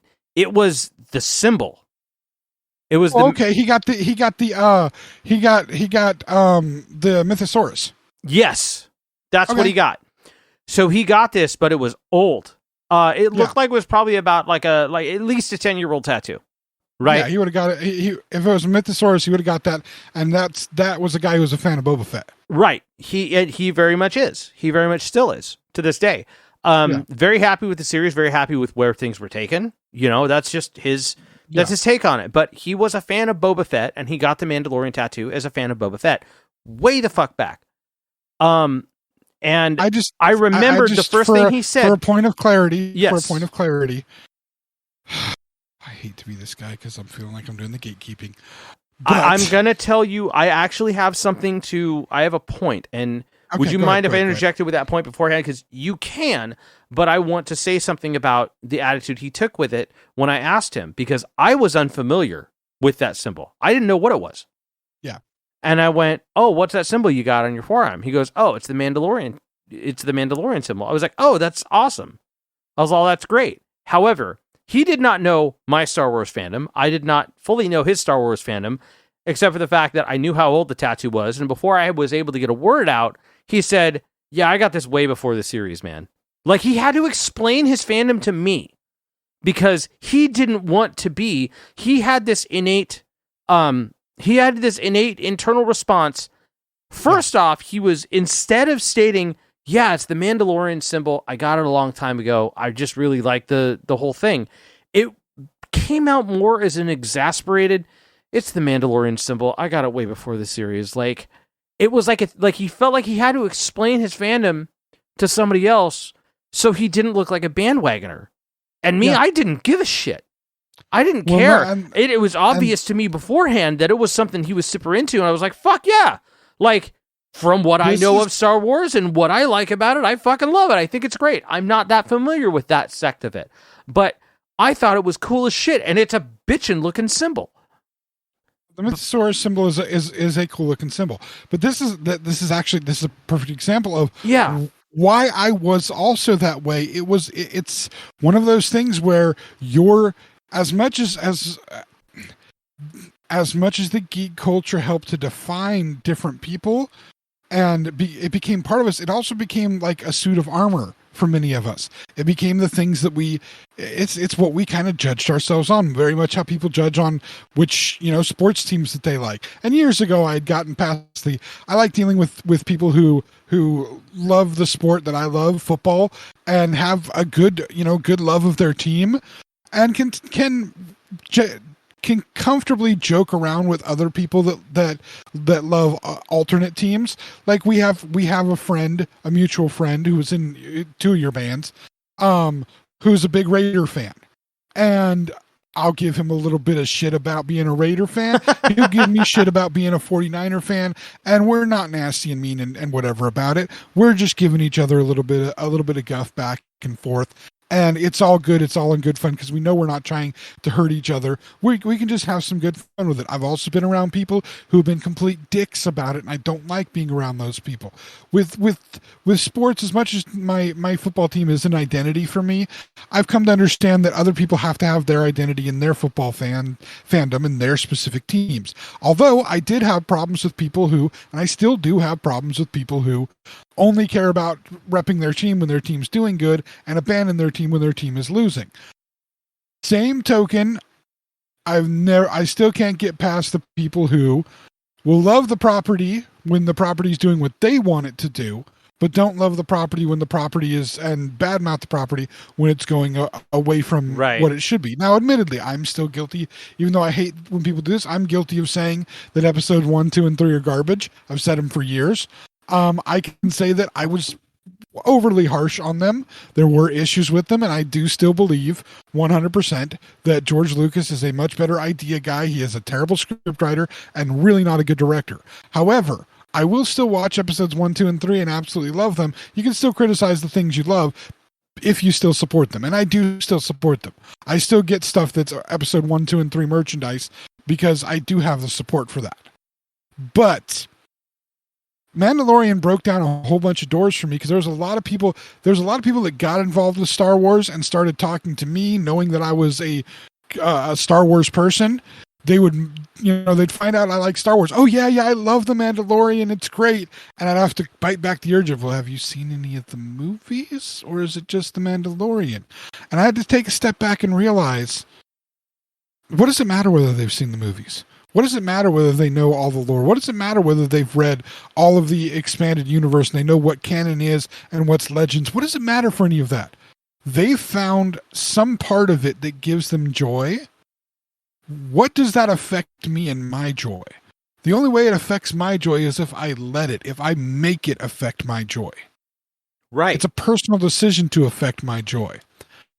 And so I have been able to work my way coming out of it, and it's still a hard thing. It's still probably one of the few things that you could say I'm really prejudicial in is when it comes to some of the various fandoms. And that's, it's not even so much about people liking things that I don't like. Like, I get that there's people that like Pantera and Megadeth. Okay, fine. I'm if I think I can be joking with you, I'm going to joke about how stupid both those bands are and how much I hate them. But if I don't think that you can get that I'm just playing around and being fun, then I'm not going to say anything because I don't want to hurt any feelings. But I also can say people like, I can see people complaining and saying, well, Metallica hasn't made a good album since, Master of Puppets. And I'm like, I can see your argument in that. I mean, I disagree, but I can see your argument if you believe that the first 3 albums are the core sound of what you're looking for. None of the other albums sound anything like those 3. So especially number 2 and number 3, but there's multiple reasons why none of them sound that way. And that's all right. That's your feeling on it. Okay. I've come to be able to be more accepting. I don't get as attacky about it. If you only like one Metallica song because you heard it on, the Netflix show that you were watching, fan-fucking-tastic. Right. It was excellently used in that show. And if that's the only thing that you like, great. Rock out to it. And that's, if you don't want to learn anything about any of the rest of their music, okay. It doesn't hurt me. For the longest time, I thought it did, because I thought it took away somehow from my connection to the fandom. This is what you're seeing as a portion, not all, but a portion of what you're dealing with the current, especially when it comes to the fantasy, comic book, sci-fi stuff that's going on. These groups have held on to this for so long, and for the longest time it was the niche part of culture. Being a Star Wars fan meant you lived in your mom's basement and you never got laid. Those are the things that were part that like I said, that became the armor for a lot of these people. And as it grew into the mainstream, as Star Wars become even bigger than it was, I understand where you're coming from, but that was a really strange point to make that assessment and then state that is some kind of suit of armor. I'm not sure if that's necessarily. No, it was the only thing. It was the thing. The thing is, being the fan of that thing, even that was the image of what people thought you were. So the fandom was the only thing that protected you from the pain of that. Being a fan of it, that right? Protected you from the pain. When you had that to escape into, right? It wasn't so much escapism as much as it was the us against the world mentality, right? Yes, very much. There was a somewhat of a tribalism to it. Your favorite tiny band that nobody knows or likes, your favorite small, if you're into shitty B movies, or if you read a certain type of book and you're into that kind of thing, that is an important. At that time frame, when that thing is unpopular, but it is something you have grown to love, and you have found only just 2, 3, 5, maybe 10 more people that really love that thing, and then that fan base grows to thousands or millions of people, and it still flies under the radar of pop culture for 20, 30, 40 years, and then all of a sudden, it gets a resurgence and everybody's in on it. I can understand the mindset between somebody feeling like they're something that they have attached to their personal identity, to their identity with other people. It feels stolen. It feels almost, and I don't mean to use this as if it is not an, okay, I hate to use this comparison. I hate to use this comparison. This is not a proper analog, but it is the closest thing. it feels like the one thing that was exclusive to them has been gentrified by popular culture, right? And that is a bad analogy. I know it's a bad one. It's not right to me. I have a slightly better one. Okay. I have a slightly better one, although you still probably think it's bad. But it borders close to the idea of cultural appropriation. Okay, see, and that's and I think the two of us are saying somewhat of the same thing, but the problem here is that is not the identity of nerd culture in and of itself is not it's not an exclusive right to a person or a small group of people. The thing is the thing that people need to understand about the idea of nerd culture is that it wasn't frowned upon because it wasn't popular. It was frowned upon because society told you it wasn't, or there was something unappealing about it. This is where exclusivity culture gets toxic. In the same vein that something similarly to toxic masculinity gets. Let's consider the trope that as a man you can't cry. You can't talk about your feelings. You have to work through something until it hurts. And if you cry about it, you're a pussy. Like that kind of bullshit. People wear the ability to hurt themselves for the sake of accomplishment as if it's a badge of honor or a trophy, and it shouldn't be. Like you're ignoring your own personal well-being. The toxic part of it is the fact that you take that and establish it as part of your identity, right? And then when other people start to adopt something and realize that this thing is a good thing, this thing is something that's popular, like I said earlier, your favorite underground band or something like that. I didn't mean to take it into so far a trope, but what I'm getting at is the idea that you are to take something and act like you own it when you don't, and you don't. But it's also not a bad thing that other people are into that thing. And it doesn't matter what degree it's in. Well, no, and see, I get where you're coming from in this. I think you've gone a little further than what I feel like I tangented off a little too far, and I do apologize for that. That wasn't quite the point. The point that I was getting at is that you should not feel sorrow for the fact that popular culture has finally caught up to something that you realized was so great so long ago. Well, no, but again, it is something that it does, as somebody who's a part of that geek culture for a long time, there are feelings of people are kind of, glomming onto the thing that you've loved forever. They're bandwagon jumping. They're coming in late to it. And the feeling of that probably is never going to completely go away. It's understanding that this is it doesn't and shouldn't affect you, that people are catching this at the time that they are in their life, time that they are in your life. That shouldn't affect you in any way, shape, or form. It shouldn't be a part of your enjoyment of the thing that other people are also finding moments or parts of it to enjoy. And they don't have to enjoy it in exactly the same way that you enjoy it. Exactly to the exact same level. What you have here is, with a lot of the specific geek and nerd culture, there is, as much as it's a stereotype, there is I wouldn't say traditionally there is kind of a rough stereotype of the type of people that are as into all of these various, into the fantasy stuff, into the sci-fi, into the comics. And this group within that, and not saying that that these various properties don't bring in people from all spectrum of life, from all ethnic and racial backgrounds, from all genders. There is one group within this that has in many ways seen these nerd culture things as their arena, their property. They feel the ownership to it. And anything that comes up that challenges that or makes it different from their view of it is an issue for them. It causes problems. You have the example of, you saw the Obi-Wan series, right? We talked about Obi-Wan. Yeah. There was one actor in the Obi-Wan series that got death threats, that got tons of heat for their character, for being cast as their character, for portraying their character. The internets went crazy with people attacking one actor. Just one. Mm-hmm. You know who that is? I probably don't know them by name, but I have a general guess of who it might possibly be. It was the actress who played Riva. Of course it was. The Inquisitor. Yeah, because she was African American playing playing in a sci-fi property. They had to go after the Asian girl in the fucking other in the newer trilogy too. Like, that's bullshit. Kelly Marie Tran, they went after her to the point that she's basically stepped away from acting because and simply because for both of them it was for two reasons.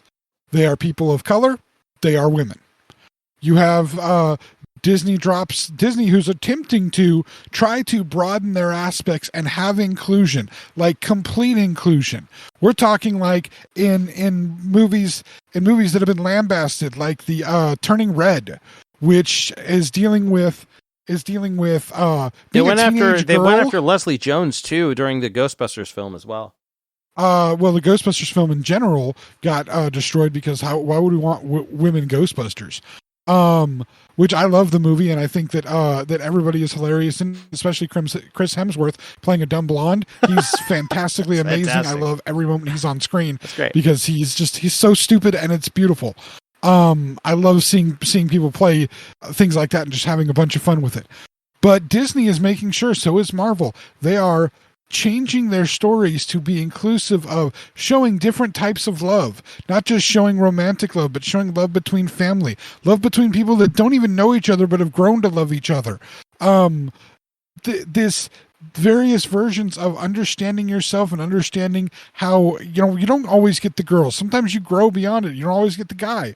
You don't always get the family, whatever. You grow, you find other things, you move on, you have confidence in yourself. Disney and Marvel and even Star Wars are trying to make sure you're seeing more culture, more understanding, women and men on equal level. They're working through this, and they're taking little steps at a time, sometimes big leaps, but mostly little steps. But they're slowly building towards us, and every time they do, they get this backlash from this vocal, still majority of white, male, nerd culture gatekeepers who don't want to see anybody of... They don't want to see women that don't have a need for men in their lives. So empowered women. They don't want to see... not so much need for men, but have to rely on men, have their entire purpose be about men. They don't like seeing that, which is why Brie Larson keeps getting tons of hate for playing Captain Marvel, a character that really, doesn't necessarily have romantic entanglements, doesn't need them for the character.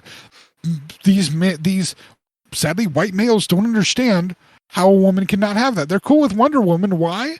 Because what's the first thing that happens in Wonder Woman? They're cool with Gal Gadot with Wonder Woman because she sees Chris Pine, and that's all she cares about for basically all of her existence is Chris Pine. You know what I mean? He lands on her island, and that's just it. He don't care about shit. Or she don't care about shit. She sees a man. That's all she's worried about. She, from World War I to 1984 to when she finally meets up with Batman and Superman, all she cares about is Chris Pine. Well, that's what a woman should be doing, right? They're cool with Wanda Maximoff. They're cool with Elizabeth Olsen because what she wants is, her man and her kids, right? That's all she wants. That's what a woman should want. Is this real? Okay, hold on. I really got a question here. Like, yeah, is that the, like, if that's the general mindset of nerd culture? Well, this is another. Is that really the general mindset of nerd culture? Like, is that what it really is, or are we talking vocal few here? We're talking like white men make up 31% of the total American population. And most of this backlash is coming from out here. And the thing is, it is not necessarily the entirety of nerd culture, but it is this vocal group in nerd culture that is almost significantly made up of white if they're males using that, and exactly, culture. And if they're trying to throw that part of their identity around, then fuck them. That is not the way this is supposed to go. I understand that, but that's what's happening. That's why She-Hulk, which other than today, people are pissed off episode, at She-Hulk. What was it like? The most recent one was like people pissed off at She-Hulk twerking. Yeah, she's twerking with Megan Thee Stallion at the end of an episode. Okay. But they're mad. They're mad because She-Hulk is strong, kind of independent woman. She tries dating, but all the guys she tries to date are just not interesting to her because they're not really decent people. But she's for the most part a strong, independent woman, and people don't like that. People don't like the twerking thing. Twerking is associated with African American culture, and again, there are people who see the distinction, who very much see the distinction that when she is Jennifer Walters, she's white. When she's the Hulk, it's a representation of African Americans. That's actually a major thing. Are you fucking serious?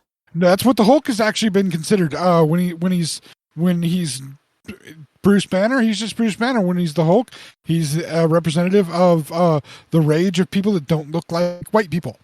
Who fucking says that?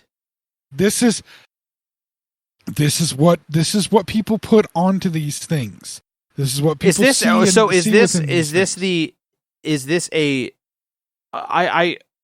Okay. I don't know enough about this in order to really pose an opinion here. I really don't. I feel like I'm very uneducated as far as this is concerned. So I can't necessarily speak for it, but like, is this the same? Like, are these nerds that are gatekeeping Marvel? Like, are they pissed off that and they're using like Bruce Banner as a racist trope? Are you serious? Like they're trying to idealize the Hulk is like no. I'm sorry. I'm finding it really hard to process to the point where I can't even vocalize it, man. Like that just sounds fucking dumb. No. Actually that's what the Hulk may have been in his origin when the story was originally written by the somewhat racist writers, including Stan Lee, who existed at Marvel back in the time that the Hulk was written, when more people were more openly racist. Go back and look at the different superheroes that existed that were what little African American representation you got during that time period. Look at the stereotypes of Luke Cage and the Falcon, and even Killmonger. You look at Killmonger back, not how he was in the Black Panther movie, but how he was in the original Marvel comics. Mm-hmm. Look at the Mandarin. How the Mandarin was in the original Marvel comics. Right. The way that they treated the Mandarin in Shang-Chi, the Shang-Chi movie, the actual Mandarin, not the Ben Kingsley fake Mandarin, but the actual Mandarin. They got one of the most celebrated Asian actors in existence right now to play the Mandarin and play him so amazingly well, so nuanced, so many levels to him. He was a villain that just wanted his wife back. Wait, first okay, so I did not see Shang-Chi. So I didn't see Shang-Chi, so they've rewritten the Mandarin. They essentially retconned the Kingsley Mandarin, because Kingsley the Mandarin was not the actual Mandarin anyway. But so the idea of the Mandarin has been completely that was redone. I wasn't familiar. I didn't see it. So Ben Kingsley is in Shang-Chi. Yes. And it's discussed what his character was, more of what his character was doing, and the fact that there was always a real Mandarin, but he's not the Chinese stereotype that was originally written back in the super ass racist comics of the 1950s, 60s, and 70s. That's dope. So yes, when the Hulk was written, not like what people are seeing of it now, but when the Hulk was written, the original idea was Bruce Banner represented white America, the Hulk represented the angry other Americans, the non-white Americans. Are you serious? Specifically African Americans, but non-white. Yes, that was built into it originally because they were a bunch of racists back then. Dude, I gotta look that up. That's insane. But that stuff. I'm not saying I don't trust you on it. That's just like I've gotta see that. But okay, so if that's the case, what we're doing is we're taking currently what's happening.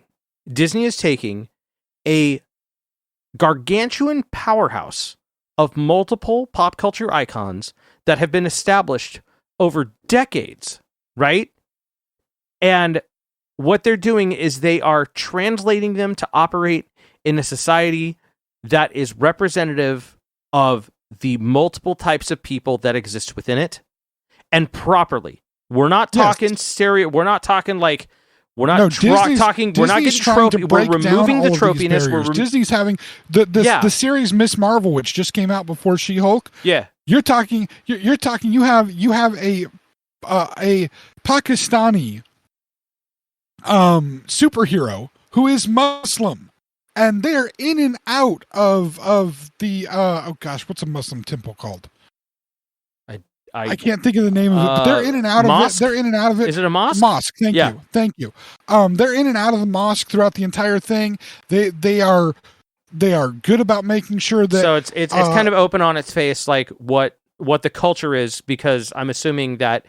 That establishment of the culture is, and it's not just about being representative. It's worked into the story, like it's part of the makeup of the area. Yeah, it's part of the makeup of the life of the main character. Is that correct? Costume that her mother kind of helps make for her and helps put together for her.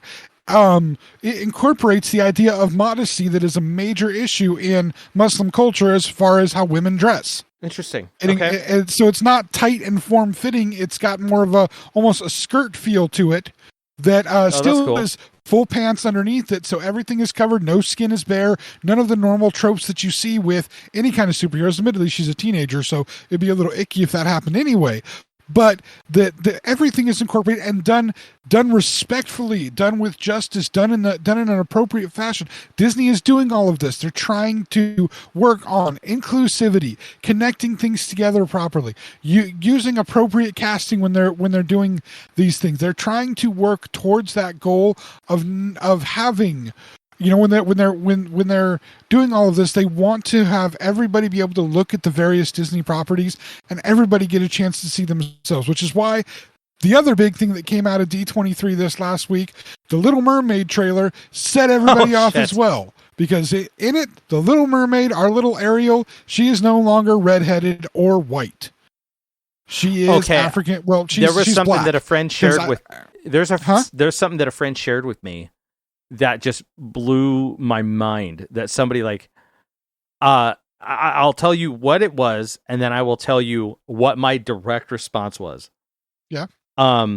So essentially what the conversation was they had mentioned that this person put out a tweet that it wasn't a big, that it was a big deal that that apparently this was a big deal that here it is.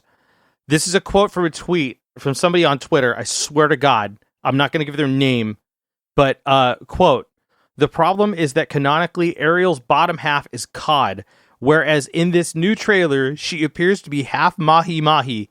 Yet another example of, woke anti-white agenda." And my direct response to this was verbatim, "What a stupid fucking hill to die on."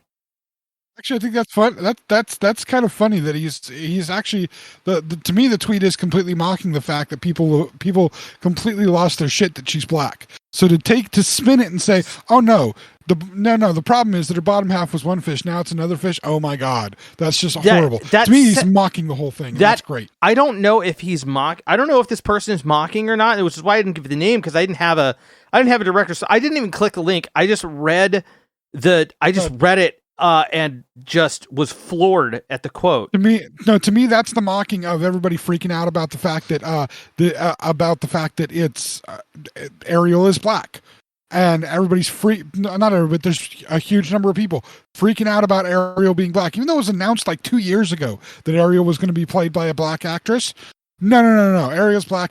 We can't have that. This, to me, that tweet right there is mocking the outrage about this by faking outrage about the fish parts at the bottom. That's the important thing. That's, to me, he's mocking the other outrage.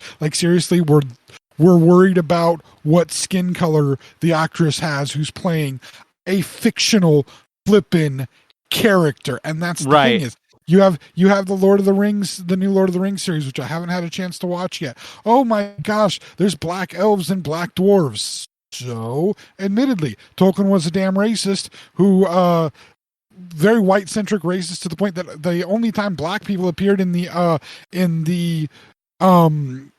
Tolkien universe was during the War of the Ring, and they were from the Blackened Lands. That's what the place was called, the Blackened Lands, because Tolkien was a British racist. Just like, for instance, the current monarch, or the former monarch who recently passed away, who everybody's really sad about passing away.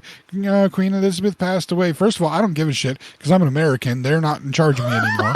So I don't care about what happens to a monarch in another country. Yeah, she was around for 70 some odd years. That's fantastic and great and whatnot. As the monarch, that's great. She was 90 some odd years old. Fantastic for that as well.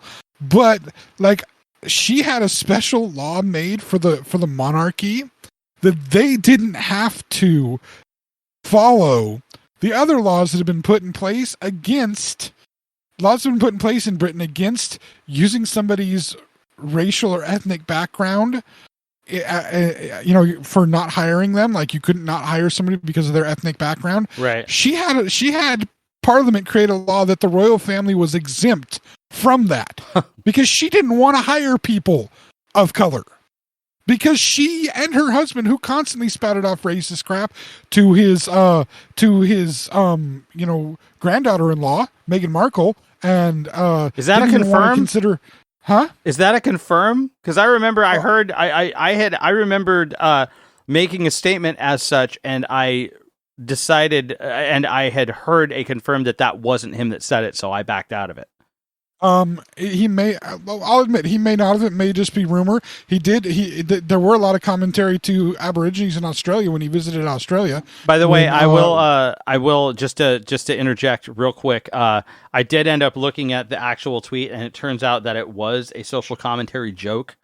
Yeah, we're talking about the mahi mahi portion of it, because it sounds just ridiculous. It is ridiculous, but I was just like, here's the problem with it, though. It's very easy to potentially interpret that as an actual argument, because when you get down to the nitty gritty when you get down to the real dirt of racist nerd fandom, we'll just call it what it is. You get those details, and then they ignore the source material as in where it was originated from. Like what you're talking about, the fact that when you were making a statement about when you were talking about the Hulk being a specific racist trope, like starting as a racist trope, and now that character has evolved to something else because of the involvement of the other people that were around it, that were involved in that story, making the Hulk a more understandable character and someone that fit in the current society. There was also growth from the artists. So that's true. Yes, there are, but also other people that came in. Remember, the Hulk is a 50-year-old character, like older than that. But as Stan Lee and the artists that worked for him and new artists would come in and whatnot, as he grew older, he became, and as the world grew, he grew along with the world, and some of the prejudices that were kind of normal, commonplace prejudices during that time period were eventually, gone away with, and realized that they were not appropriate things to have. Just at one point in society, it was more acceptable and more common to have those things, and the things would shift. Now, the objectifying of women never shifted. You can pick up a comic book today and see the objectifying of women. Yeah. But again, that is one of the places that Marvel films and Disney, by hiring women directors to direct almost all of the women-centric TV shows and films, they are being able to get away from some of that objectifying, some of that seeing these female characters through a male lens, instead seeing it through a female lens, and giving us a better understanding, other than just making them again an object. Disney's trying to rectify some of that and bring some of that, into the more modern age, into our more modern understanding of things. So that's understandable. Okay, I can. That's essentially where I'm trying to get to, is that the awareness of the culture evolves along with the culture. Yes. And the media that is directly involved with that culture will evolve as well. It has to. But and my you're point still is, going to have yes, you those will. people. Those people are wrong. Those people that are trying to hold on to whatever twisted logic they want to keep in order to keep that specific, like there if you know what the source is, the reason why a certain part of a story changes, there are a billion reasons, right? Let's take the Lord of the Rings films, for example. There is a ton of material that was added. There was a ton of material that was omitted, and it was for a multitude of reasons. And at that time frame, with those movies are 20 years old, it wasn't necessarily as aware about representation or anything like that. It was about trying to create a cinematic experience that was enjoyable to those who did not take the time to read the books. Well, However, and let me be clear about the way about that. They were dealing with a time period that is a very set story. First of all, yeah, the characters are very set and very described. So they work within the set descriptions of them. One of the things that is special about this new Lord of the Rings series, it is not actually the new one for Prime that is causing some of the issues. It is not actually based on any existing work by any member of the Tolkien family. No, because they don't own one of the things, they don't own the rights to any of that stuff. It's a non-canonical they don't own the rights to the Silmarillion. Yeah, so it's a non-canonical prequel. So they can do what they want with they have characters that don't exist within the story. They are using characters that do exist, and those characters you admittedly, when Galadriel is portrayed one way, it's really inappropriate to portray Galadriel any other way. Although I still think they should have just had Cate Blanchett do it and done computer de-aging on her, because she was better than. Well, I don't know. Why not give the opportunity? No, fuck that. Why not give an opportunity to a younger actress? I think that was a fantastic idea. She's how many fucking thousands of years old younger? You gonna de-age Cate Blanchett to the point where she's fucking like 12? Like, what are you gonna do? I think that is a fantastic opportunity. I understand, and I like Cate Blanchett as well. She was a fantastic casting choice 20 years ago.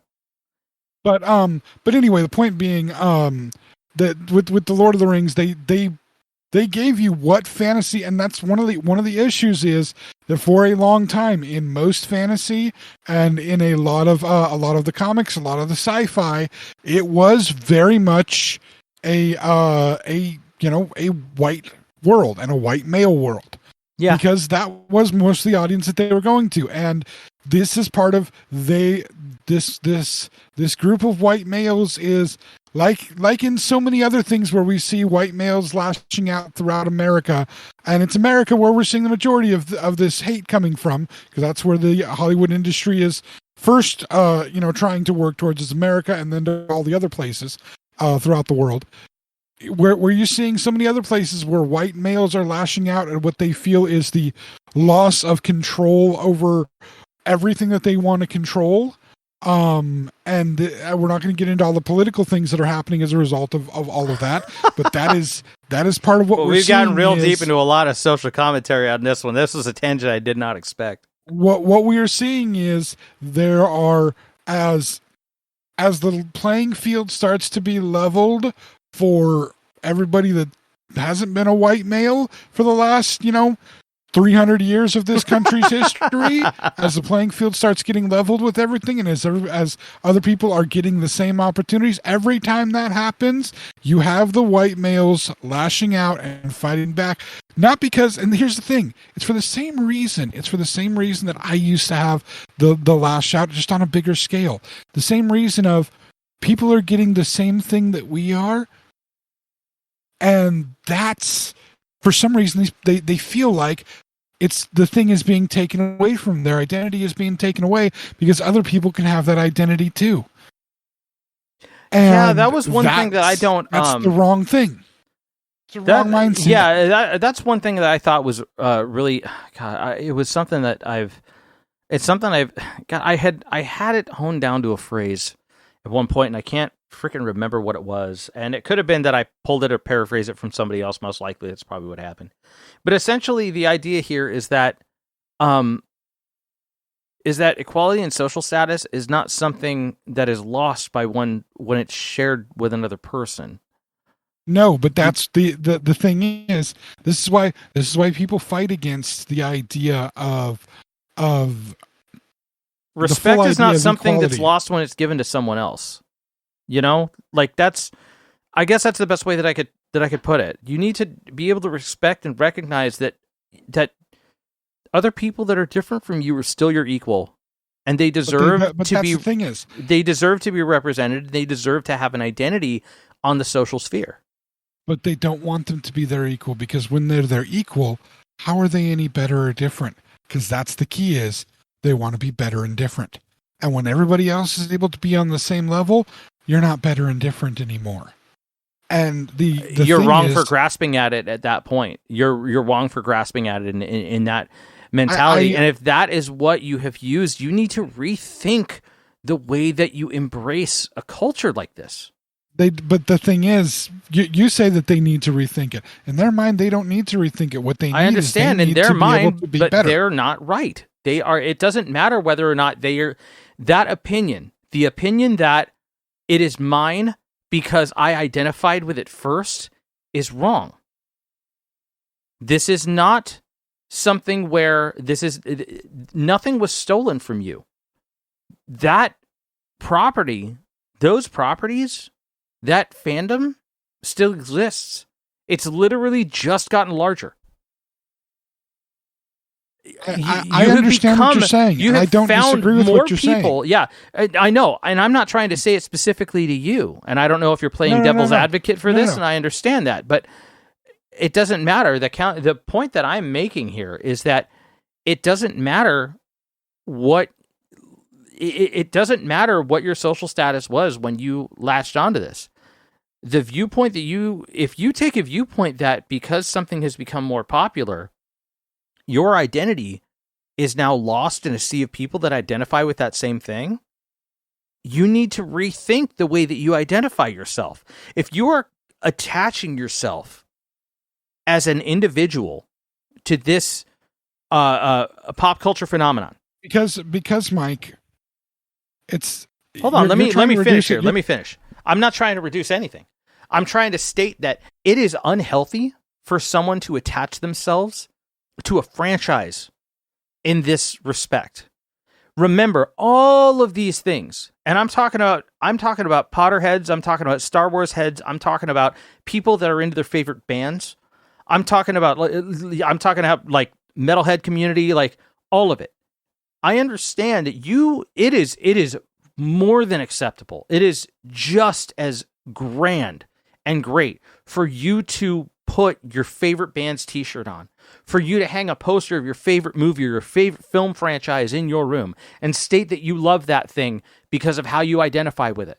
The only thing that's happening now is that other people are identifying with it too, on whatever level that is. And the best thing that you could do is welcome more people in, because you know what that does? It makes that person feel understood, and it makes that person feel just as loved as you should have been when you first got into it. You are doing nothing but pushing away other kindred spirits. You are making your world small. Even though they're not doing it the same way that you do it, right? Excuse me? So you're saying they should embrace the people, even though they're not following this thing or being involved with this thing or experiencing this thing in the same way that you experience it. Absolutely not, because the individuality still matters. But what you're doing is you're finding another individual who is into another part of it. And in that, you may very well find someone, you may find a partner in life that way. That is the way that the world fucking works, man. Okay.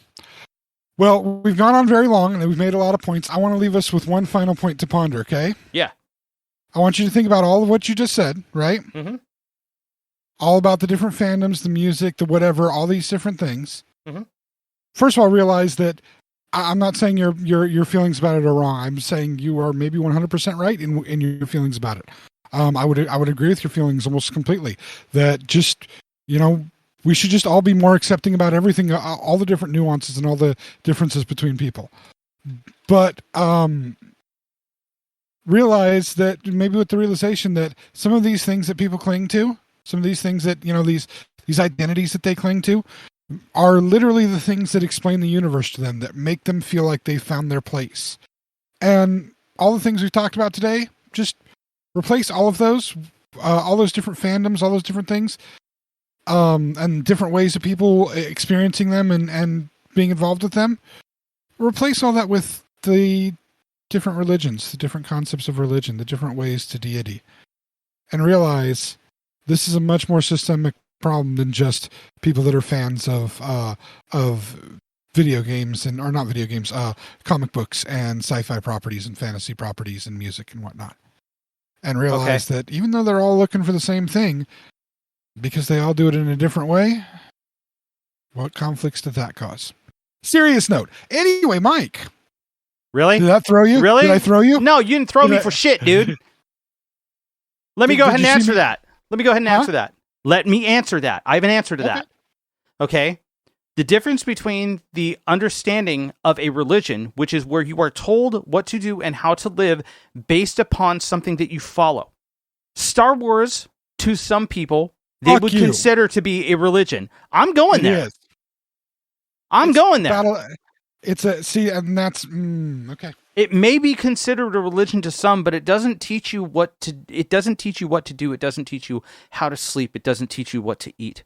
It doesn't tell you your family history. It doesn't tell you religion. I'm sorry? Neither does a religion. I don't know. It depends on what you consider.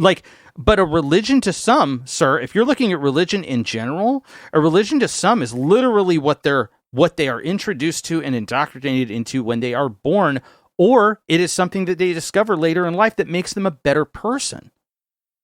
It could very well do one or the other. Don't talk to me about it. My parents have become better people because of what they've done. They were and will openly tell you what they did and how they participated in the world and how much better people they've become because of what they've done. I'm not saying it's for me. I'm not saying that it has to be specifically for anybody. But they do not look at someone else who just gets into their religion and then shun them away because they don't agree with them. They open a dialogue and talk about their favorite parts and pieces and then are able to connect with another human being, such as the way that you should be able to connect that way with fandom. I'm not saying if some people consider it their religion, cool, that's fine. And I'm not saying that it is or it isn't, but a lot of people trivialize religion in general. There are people that die and kill each other over disagreements with religion. And I'm not saying that religion look, it's all theology in that sense, and I don't necessarily want to go down that specific road. But what I do know is you already went down it. Okay, what I do know about those parts and pieces of whichever religion it is that those people that end up being better people and welcoming other people based upon similar interests, they end up having that's fucking like it's literally what happens like at Mecca, man. That's part of it. So in order to say that how do I say this?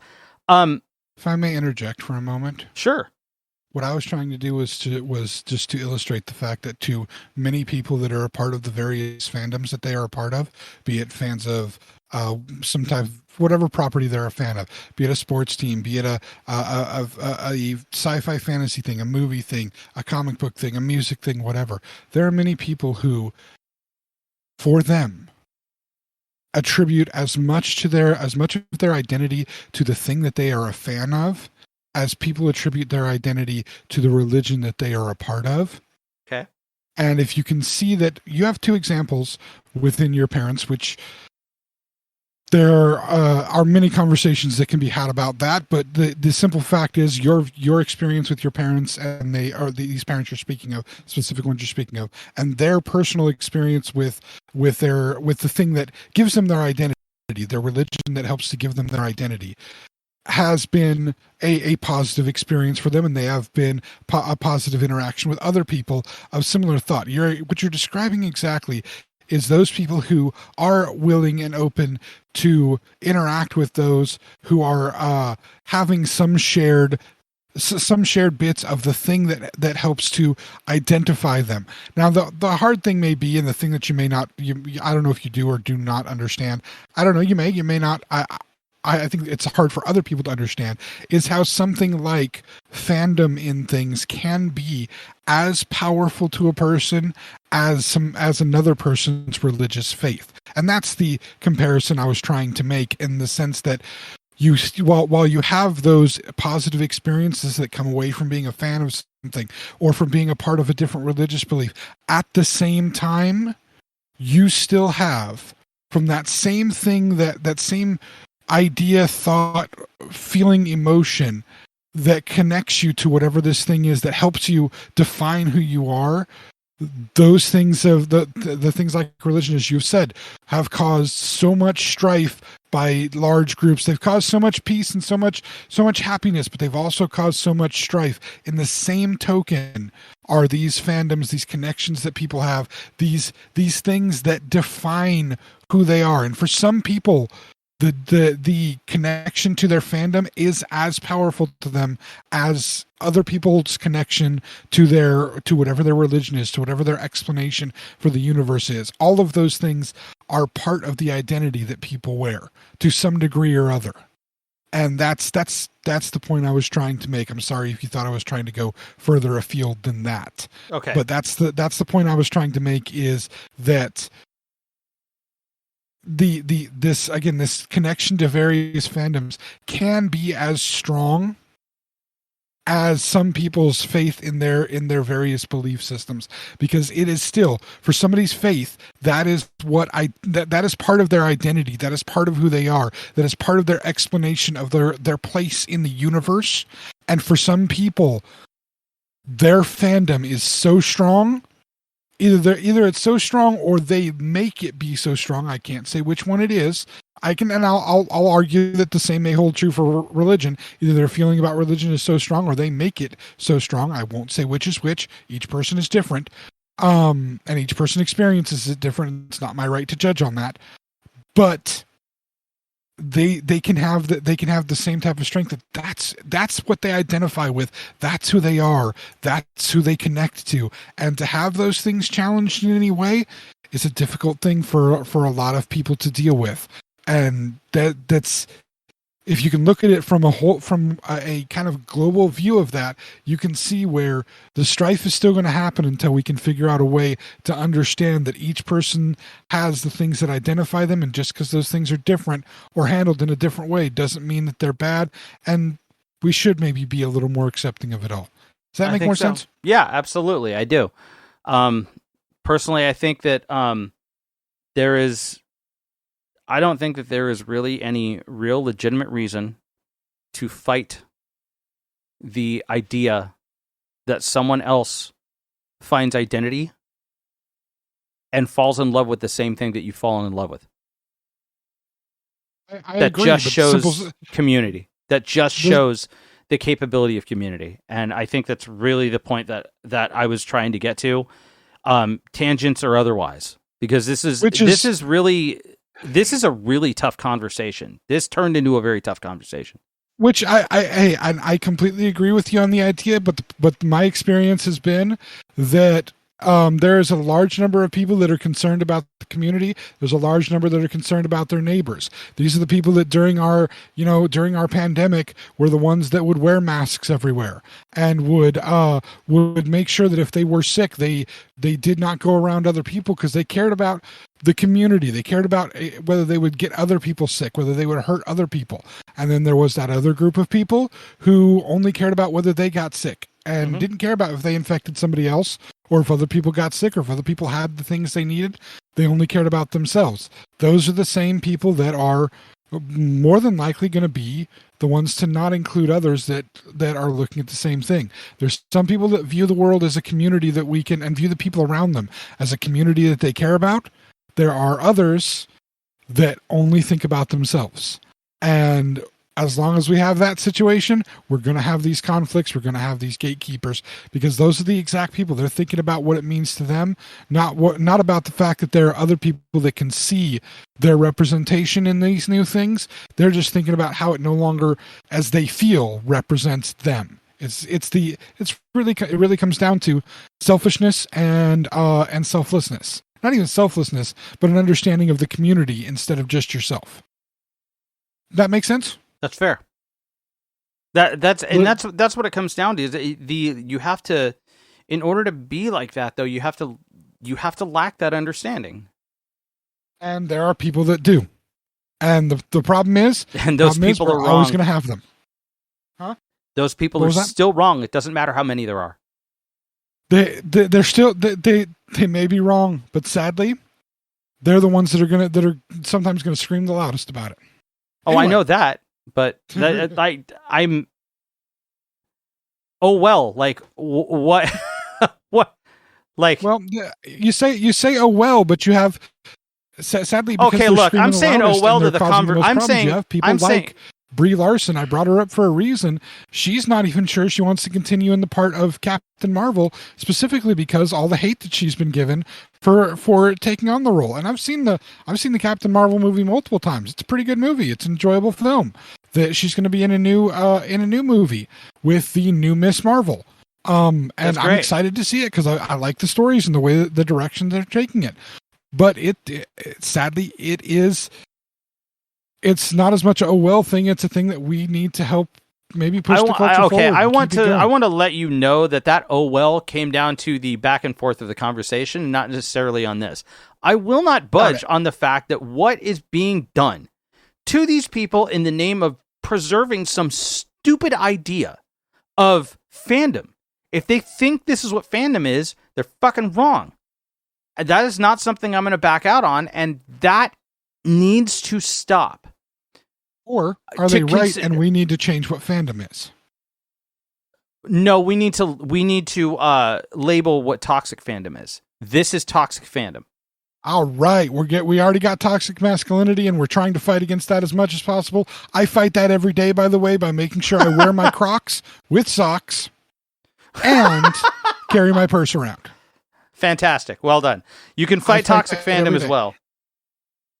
Although I did find out recently that a British pop star, apparently she just found out about Crocs, and now as far as she's concerned, men with Crocs have the biggest penises. So, yeah. Dude, I have to tell, okay, before we go, I do want to share with him that, so I did sound last Saturday. Oh God, yes. For one of my favorite, for one of my favorite touring bands I've seen. They're called the Outlaw Mariachi. They're a mariachi band that plays they'll play a lot of heavy rock. They play a cumbia version of Seek and Destroy. They play Du Hast. They play, but then they'll turn around and play like Friends in Low Places and Devil Went Down to Georgia, but they're a mariachi band and they're awesome. But their bassist. So what I was showing, I sent James a picture, and we'll share it on the page. We'll share it on the page. Facebook. We got to put it on the Facebook.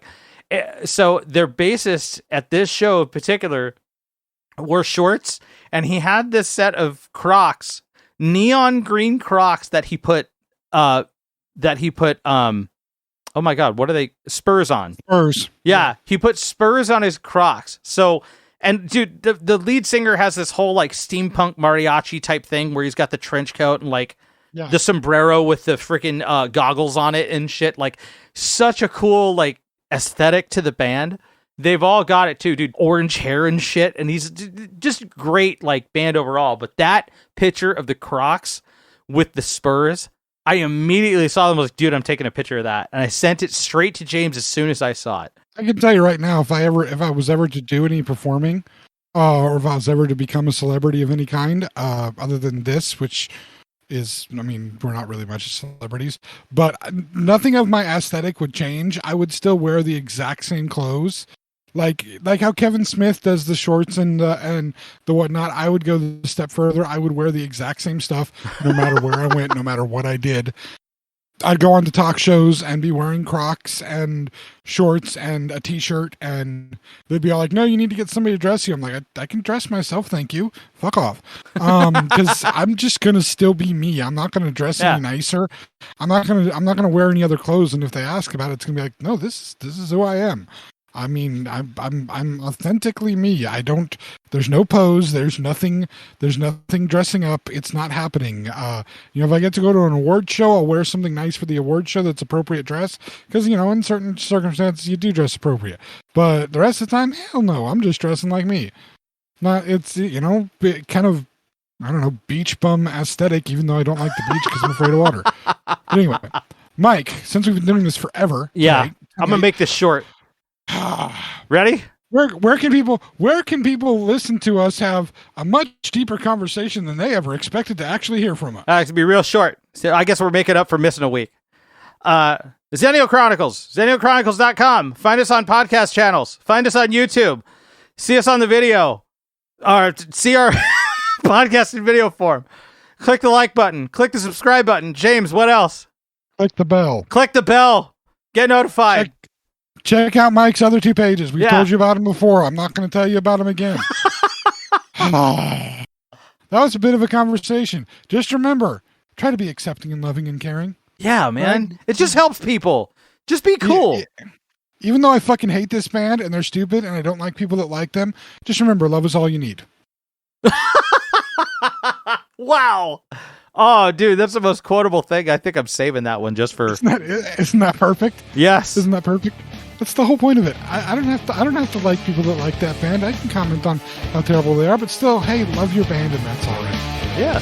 All right. Thank you all for listening. We'll talk to you again next week. Y'all have a good one. Thank you for tuning in, friends. The journey continues next week.